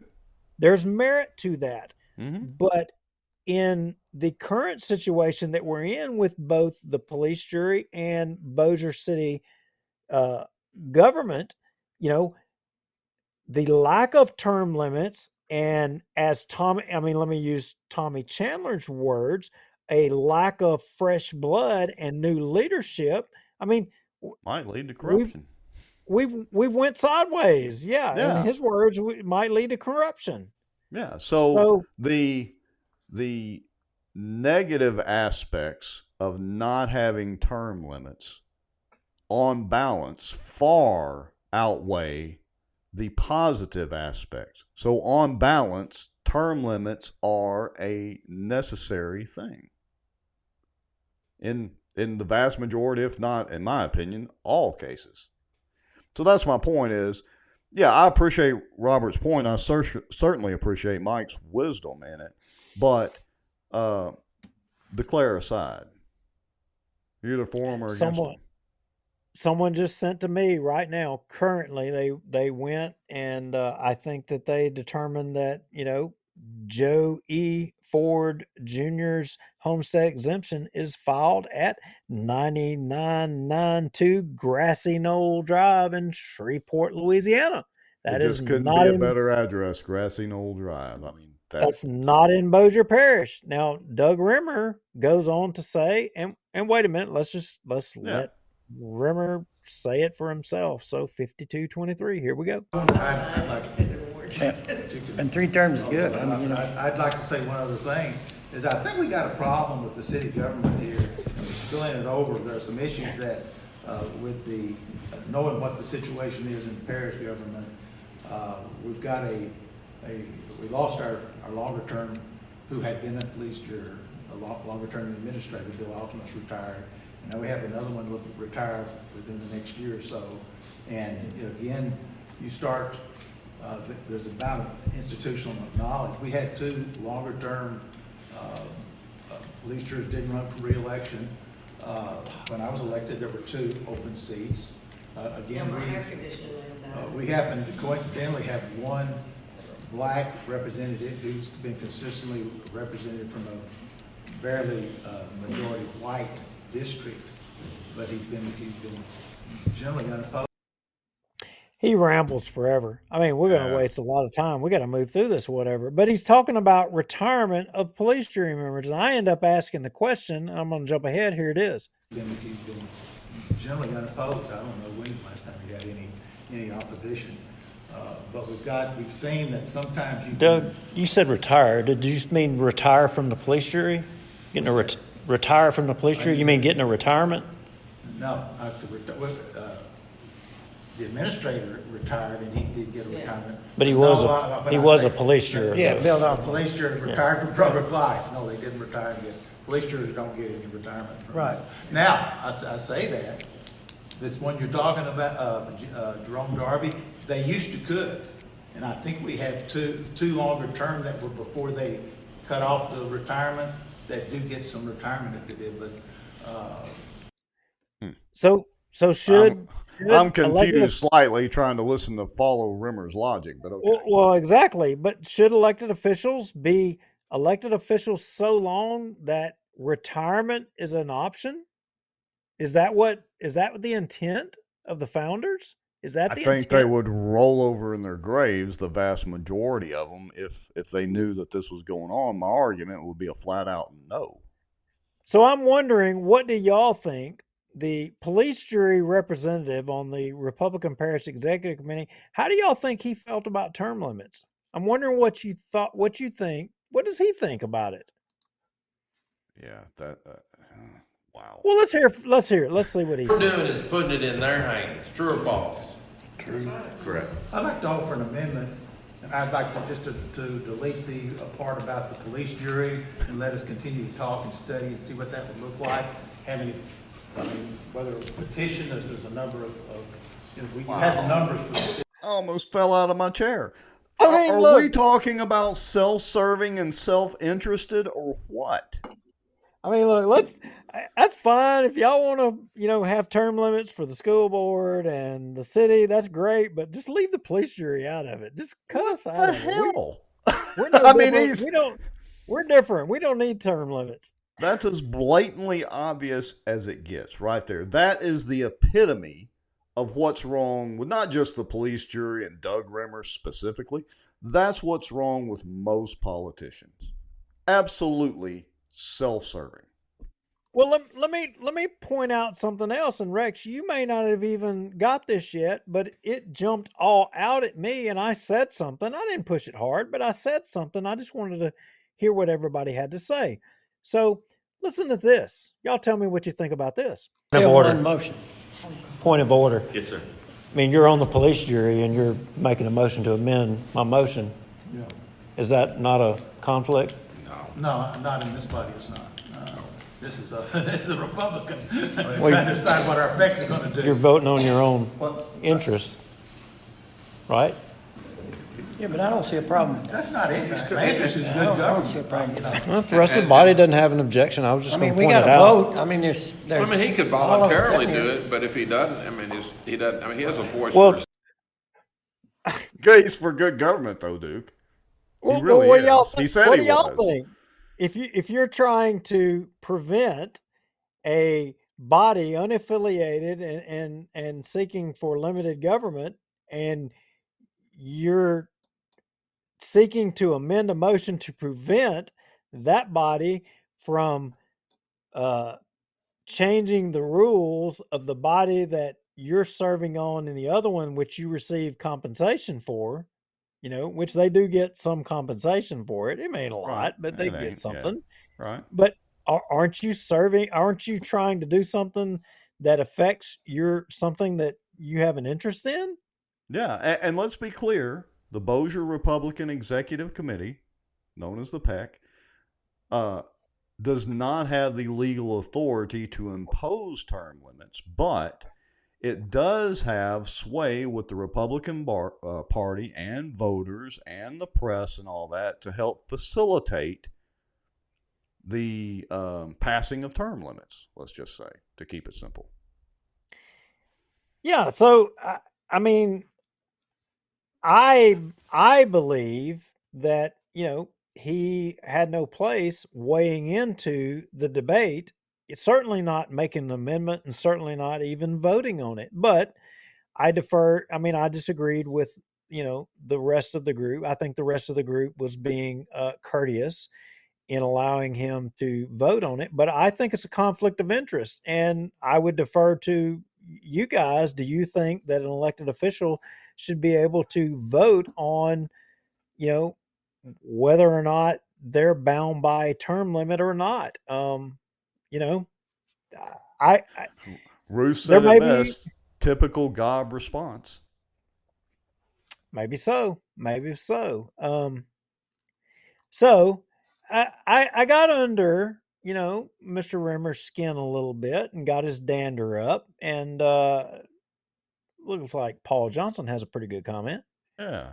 He's saying that the police jury probably needs term limits more than any other governmental body. What we really need are closed primaries for statewide, federal, and state elected offices. Well, I made a comment that kind of got, Mr. Rimmer all riled up, and I'm going to go ahead and play that now. And that's it. Y'all are going to fight it. I mean, so.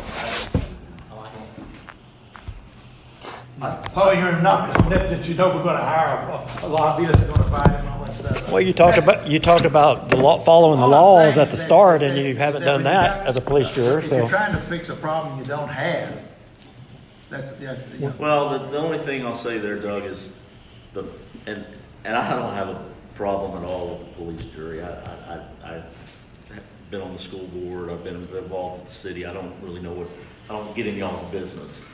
But what the people were saying in my area, they're saying we want term limits, and I don't think it's because of. I just think on a national level and a local level, they want term limits and they want to be able to and obviously we'll find that out if we get enough signatures. We might not get enough signatures for that. If we don't, then it's a moot point. So but we have a motion to amend to strike. Okay, so you heard it. Yeah, our former amigo Shane Cheatham weighing in that, hey, he's going by what the people in South Bossier in his area said they wanted, and they said they wanted term limits. Now, the motion called also, and the PEC will call upon the police jury to take a vote of whether they support or oppose term limits. And the inference that I made was that the police jury is just going to hire a lobbyist to seek to kill any legislation that our legislators would bring to enact term limits on the police jurors of Bossier Parish. And they're going to hire a lobbyist. They already have a lobbyist, on retainer, but just like they did with the Cypress district, the police jury jumped in there, and Doug Rimmer can say what he wants to. He acknowledges that there's a problem with the Cypress district, but yet when Dodie Horton tried to fix it, the police jury jumped up there and fought her on it. They joined in there.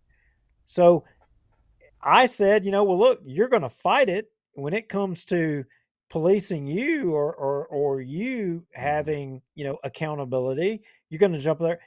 He jumped out there and laughed. He says, "Oh, we're going to do that." Well, it only stands to reason you're going to do that. If past history is any indicator, yeah. Well, all right. So in all this, how did the motion end up? Did y'all have a vote on it? What happened? Well, so we had a vote, and the motion passed by a vote of 11-3. Doug Rimmer and Danny Perdue voted against it. It would be up to Danny Perdue to defend his rationale for voting against it. I think he probably would say, "Oh, I wanted more time to deliberate on it," which, in my opinion, was an attempt to delay and prevent it from happening. I would argue that he, I don't know this is just my speculation, that, he supports term limits, but that he wanted to delay it for more time to procrastinate on whether we should have 3 terms, 4 terms, or 2 terms. Well, the bottom line is either you support term limits or you don't. And this was pretty simple. We went with a 3-term recommendation because that's kind of the average of everyone. And he didn't want to have no part of that. He didn't support having, the part of this vote was as well to put people on record. Either you do or you don't. Yeah. He chose to not support it. And you said he that wanted vote to was delay it. You said the vote was 11-3. Is that correct? 11-3. You know, truthfully, I don't know who the third person was. I know that Rimmer and Danny Perdue voted against term limits for the All right. for the city of Bossier and the police jury.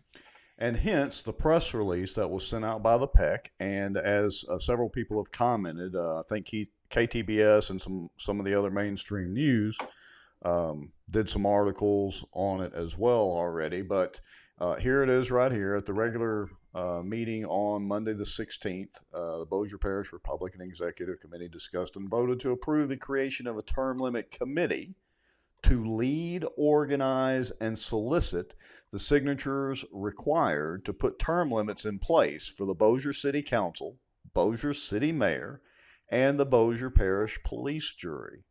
And so basically, it's if Tommy won't do what he promised in his campaign, then,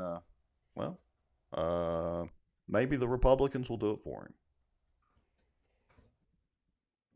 Okay, and we're getting dinged pretty good here. All right. Dinged by... Yeah, okay. Who is Suzanne on the committee? I think that would be Miss Suzanne Craig is Okay. the only Suzanne that's on the committee. Okay. So that may have been the third person, and forgive me, Suzanne, because I don't know. May have been. I don't actually know who the third vote against term limits was, but you know, I mean, there was a healthy debate on the issue. You know, there was a little bit of planning on the 3 terms. There was no point in delaying and getting this ball rolling. Now, I saw someone's already messaged me, you know, look, I'm in H-Town, which means Halton for a lot of you Bossier City people. You may not know what H-Town is. That, hey, I support term limits. I want to get on board. I want to help. Mm-hmm. With that being said, I may be jumping ahead of you here, Rex, if you got another thought to finish. No, go ahead. Well, what I was going to say is look, we just had the meeting last night, and you know, the army of the Gob network, or as Doug Rimmer says, the deep state, is going to fight this with everything that they have, and including lawyers paid by our taxpayer dollars. That's right, and lobbyists, and your legislators. Now keep in mind, guys, you've got your legislative races and your governor race coming up here in the fall, and a lot of those candidates are going to be able to be on record as to whether or not they support this issue, whether or not they support or oppose term limits on the police jury in the city of Bossier. So we are going to have a committee meeting. The Republican Parish Executive Committee, by the vote of 11-3, voted to move forward with the motion that was made, which would be to form a committee to organize an effort, you know, in accordance with the charter of the city of Bossier City, to amend the charter to place term limits on the councilman and the mayor, as well as to gather signatures, you know, to ask our legislators of Bossier to introduce a bill, because to invoke term limits on your police jurors has to be an action by the legislature.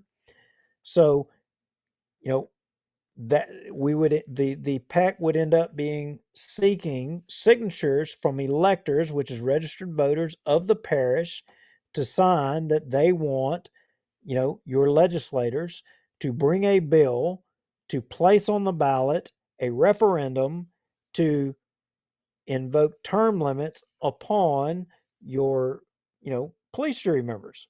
So you're going to get that opportunity. And if you're interested in volunteering or what have you, you can email me personally. This is separate and apart, Rex. I'm taking personal privilege here. This ain't got nothing to do with Bossier Watch. This is well, you Republican Parish. Acting as a parish executive committee member. I am an at-large representative of the Republican Parish Executive Committee. I represent every Republican in the parish of Bossier.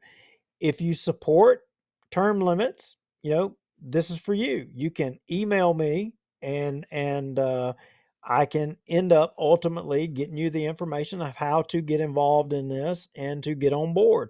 I can tell you we haven't had our first committee meeting. This just happened yesterday. I am going to be the chairman of that committee, and we're going to have our first meeting this week. And I'm sure there's a lot of committee members that have already volunteered to be a part of this committee. We're going to get it rolling. And there's a lot of ideas, but what we're going to end up wanting is we're going to end up wanting a lot of volunteers, from Halton, from Benton, from Plain Dealing. And here's the thing. You may not be a Republican. You know what, Rex? That don't matter. This ain't a Republican only issue. This is a good government issue because the polling reflects that 75, approximately 75% of all the electorate, Republican, Democrat, independent, all support term limits. So exactly correct. Good point. Don't think that, because I'm on the Republican Parish Executive Committee that excludes you. What I'm saying is that, by all means, everybody that supports this is about good government, limited government, and, getting rid of the deep state, as Doug Rimmer says, and as we say, the GOB network. That's what it's about. So email. Yeah, I was going to ask you, do you have an email address you want to share that they can email you directly? Do you want them to use the Bossier Watch Gmail account, or how do you want them to reach out to you? I tell you what, we don't have one yet. Why don't let's just postpone that till next meeting. I mean, to next meeting, till the next show. Right. And we'll have an email address established to where people can respond if they want to volunteer, if they want to sign up, and we'll have more information at that time to be able to present to everybody to push this thing out. Folks, I think regardless of your political affiliation, we all want good government. We all want good representation.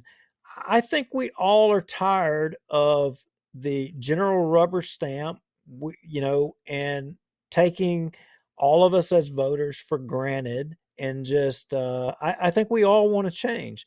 This is the opportunity for all of us to stand up and put our thumb on the scale and say to all of our elected representatives, we, the electorate, we're in control of this, not you, not because you're elected. That doesn't, you are our servant. It's not the other way around. Yeah, and look, I want to give credit to you for bringing this forward and to the Republican Executive Committee in Bossier, because finally, I mean, been making fun of you guys now and I'm a former member, full disclosure, but been making fun of you guys for the last year or two as being kind of irrelevant. What the heck are y'all doing? This is a great way to start off 2023. So good job. Well, thank you. But there were some other things that took place at the meeting, and we will wrap up this show with those three things. And I would be remiss if I didn't go through those as well too. The image 9881, and we'll go down through the next three there in the folder. The Parish Executive Committee voted to endorse Jeff Landry for governor. Oh, hold on just a second. I'll get the correct screenshot pulled up and over here like this. Not quite that big. Okay. Yeah, okay. And no surprise, it seems like Jeff's getting everybody's endorsements, and a lot of people are getting behind Jeff for governor. And, I see that as a positive thing. That's right. And look, I make no bones about it. Jeff has been a friend of mine from even when he ran for Congress the first time, even before he was AG. I have been a longtime supporter and on a personal note, a friend of Jeff Landry, and will continue to be. And the bottom line is Jeff is the favorite in this race. I think Jeff is going to be the Republican candidate in the runoff. With that said, I don't want to take away anything, and this was a little bit of a rub, at this meeting, because there's some other folks. The Treasury Secretary who has been on our show is a great guy, Right. and I got to tell you, I would have no problem whatsoever seeing him be the governor, and I think he would do a fine job. He's a great person, and you know, Yeah, I I agree. It could go either way. I would be I, happy with either one of them as the Republican nominee. but the body made a motion to endorse Jeff Landry, and the body voted to endorse Jeff Landry. Um, you know, Rex, you may recall the Republican Parish Executive Committee ended up we developed a endorsement policy that would enable multiple candidates to end up receiving an endorsement, because here's the thing, it is plausible that you would have multiple Republican candidates that were qualified to be the governor, that they're good people. What says that you have to say that one Sure. person is better than the other when they're all good?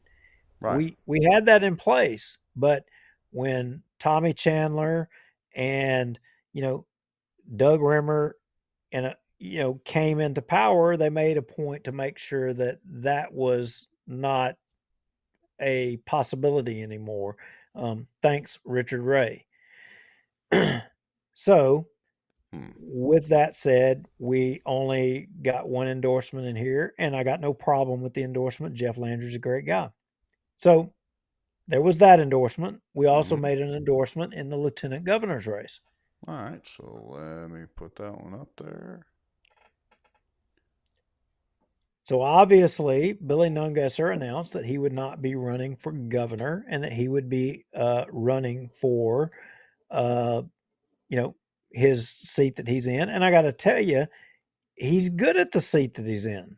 Yes. Now, there's always this negative thing out there. I mean, in which I'm still wondering whether or not he will commit to bungee jumping off of the Jimmy Davis Bridge with us Exactly or my point. not. But this gives me a little more hope since he's going to run for lieutenant governor again. I'm thinking that we're going to be able to have that discussion with him about the bungee jumping thing. Yeah. I feel confident on it now, but the parish executive committee made the decision that, you know what, he's a good advocate for the state and in that position, and they chose to jump up there and endorse him. Now, there was a little bit of deliberation about the fact that one former congressman from this district, John Fleming, was had already announced that he was going to run for lieutenant governor, but upon the announcement that Billy Nungesser was not going to run for governor and was going to run for his seat held, the former congressman John Fleming, I'm told, decided to, not back out of that race and not run. So it looks like Billy Nungesser will probably be your lieutenant governor again. Yeah. And so that's interesting. Now, wasn't there one other action that y'all decided to take? I mean, I kind of hate to start wrapping the show up on a negative note, but. Well, it depends on your perception of negative. I mean, yes, it is kind of negative, but and again, I admittedly I had to have the hand in it, and I have no problem, even if the senator that this action was, wants to talk to me. I still consider him a friend. He may not of me after this, but you know what, Rex, you and I always advocate. We don't care who it is, whatever. I mean, even if it's our wife, mother, brother, whatever, kid, we're gonna call it out. Right. And I couldn't in this. I will say it like this. A constituent contacted me and said, look, you had in the past vote or called for a vote of censure of a Republican who endorsed and supported a Democrat in a governor's race, and why have you not done it in this race? You are a hypocrite not to do it. And the race they're talking about is the race for the city, city of Shreveport, mayor of city of Shreveport. And in that race, State Senator Beryl Peacock endorsed, State Senator Greg Tarver, the Democrat, against, the Republican endorsed Tom Arsenault. Right. It was a valid point. And, there was a lot of debate on it. And look, it's an understanding kind of people think that Beryl Peacock's probably not going to run for anything again. And people deliberated, and it's like, why are we doing this? Because he's not going to run for anything. I mean, isn't this kind of just a poke in the eye, going out on the end or what have you? Well, maybe it is, maybe not. I mean, who knows? He may run for Congress. Yeah. What if Mike Johnson tries to jump off for something else? We know he dadgum thinks, he needs to be the president of the United States. I mean, there's no limit to what he will seek to get. So the opportunity may present itself. And if you're a Republican, should you be, supporting somebody who supports, ideological differences of the party? I mean, should there be accountability within the party? That was the discussions that was had. And so, again, a constituent brought it to my attention. Right. They said to not bring it to the body was being hypocritical. I couldn't disagree with that. So I brought the motion, the body voted, and the vote was to censure Beryl Peacock for supporting the Democrat candidate against the endorsed Republican candidate. I would point out that Beryl Peacock did not cite, any reason, for not supporting the Republican candidate for mayor. I didn't hear it. There may have been one. And if anyone watching heard it, perhaps they could, shine some light on it, but I never heard it. And nobody else at our meeting presented anything to say that he had.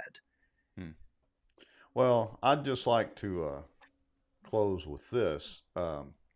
Did Shane do these little press release graphics here? I can neither confirm nor deny. Oh, well, next time, don't stretch and skew the logo. Use it in the correct proportions. It's actually stretched slightly along. Did you create that logo? Yes, sir, I did. I also did the Republican women's. Did you know that? Now, I didn't know that. Let me be clear. I didn't create the original Republican women's. I took their original logo and redrew it as a vector graphic so it would be nice and sharp and crisp and clear, and they'd have a nice logo that they could use. As a matter of fact, I did it at the request of Allie Feaster Smith, your favorite person. That was years ago. Oh. Years ago. So you've been consorting with the enemy. Years ago, let me be clear. A long time. That was like 2015 or 2016. I can't remember. No, someone texted me and asked, was the vote of censure unanimous? No, it was not. I don't remember exactly who voted against. I can only tell you of one vote that was against, and that was Doug Rimmer that voted against. Imagine that. Imagine that. Mr. Rimmer voting against things that he shouldn't be. I don't know. Anyway, his call, his decision. We just get the opportunity to make fun of him on Tuesday nights. So I would ask to that person, to that constituent that asked that, was I a hypocrite or was I upstanding? Did I do my duty as a elected member of the Republican Party of Bossier Parish at large? Did I do what I was supposed to do? Because I work for y'all. I'm just wondering. Yeah, All right. Anything else you want to discuss this fine evening? Now we're at 2.5 hours. I will say, Rex, while our show is, everybody that's here, we appreciate you being here. It's a little light tonight on viewership. But what I would tell you is that we had a lot of information flow in today, Rex. Yes. In fact, I am I am exhausted from the amount. I literally got no work, personal work done today from fielding information that was flowing in about things that were taking place happening in Bossier. I mean, we said it at the start of the show. What is it with Tuesdays? But Yeah. today you didn't get it as much, but I don't know why. For some reason, I'm a magnet to it, but it was just flowing in. And surprisingly, these are things that are going on in the parish I really didn't know were happening. And Sounds I interesting think, again. yeah, I think we're going to be delving off into some of those. I don't know how we can't delve off into them Right. in upcoming shows. And I mean, how do I not give it away here? How do you not give the farm away without giving away the farm? Yeah, Well, I haven't had enough it's time to digest it. well, it's real simple. At 2.5 hours into the show, because it's 9:30 now, we start at 7 o'clock. We still have 45 people watching. I mean, for a 2.5 hour long form show, that's pretty darn good, especially when there wasn't or didn't seem to be a tremendous amount of information to talk about until literally the last minute today. So what that means is that we've got content coming up over the course of the next few weeks that folks, y'all need to make sure and invite your friends, tag your friends, let them know about the show, that they need to watch, and we certainly want you to watch live and be able to comment on the show. But even if you don't watch live, or you have somebody that, they have something scheduled on Tuesday nights or something, get them to go ahead and watch the shows later on at their convenience. We leave them all posted on both YouTube and Facebook. And just consume the content that way and leave comments after the fact. We do monitor the comments. We don't always respond, but we do monitor them. And if you want to be a part of the Public Information Request Army, that's what we're calling it. It's kind of the Public Information Request Army. We're going to put that in place, and we're going to start sending out. We've got a list of people that have volunteered to start sending these requests. The purpose of it is to crowdsource it. The more people that we get involved, the better. We've got a lot of people already. If you want to be a part of that, just email us and say, hey, I'm in. Just tell me what to do. We'll send you the information. And next show, I mean, hopefully on this term limit things, if you are a supporter of term limits and you want to see, good government in Bossier City and the police jury, and you want to help in that effort and volunteer, email, and or next show we will have information to be able to put out there to tell you what to do. Yeah, you can send the emails to the bossierwatch@gmail.com if you want. You can send it to the bossierwatch@protonmail.com if you want. Remember, public information requests, by their very nature, are public information. So, it's not that we're trying to be anonymous here, but you can send an email to either address. We check both of them and let us know, and we'll reach back out to you. Sounds like a plan. I think that covers it. I think it does too. We want to thank everybody for watching. If you do have some information you want to share with us and you do want to stay anonymous, go create a free protonmail.com account. Send an email to bossierwatch@protonmail.com. Like I said, we do read all those. Sometimes they're good information, sometimes it's not. If you want to donate, we appreciate all the help the last couple of weeks. So we've gotten a few little donations in. You can do that at bossierwatch.com or bossierwatch.org. Honestly, it doesn't matter. And I forgot to mention, but Facebook has got this deal where you can donate with stars or send with stars. We've had a few people do that. And, a few little pennies here and there helps provide us coffee money and all that. So we appreciate all the help. The show is not free. Does cost us money to produce it, and as well as lots of time. But we appreciate everybody. Even if you don't donate, you just donate your time to watch the show. We appreciate you. Amen to that. Have a good night, Rex. Have a good night, people watching. We appreciate it. See you next week. We look forward to sharing more information. It's coming. We're out of here. Good night.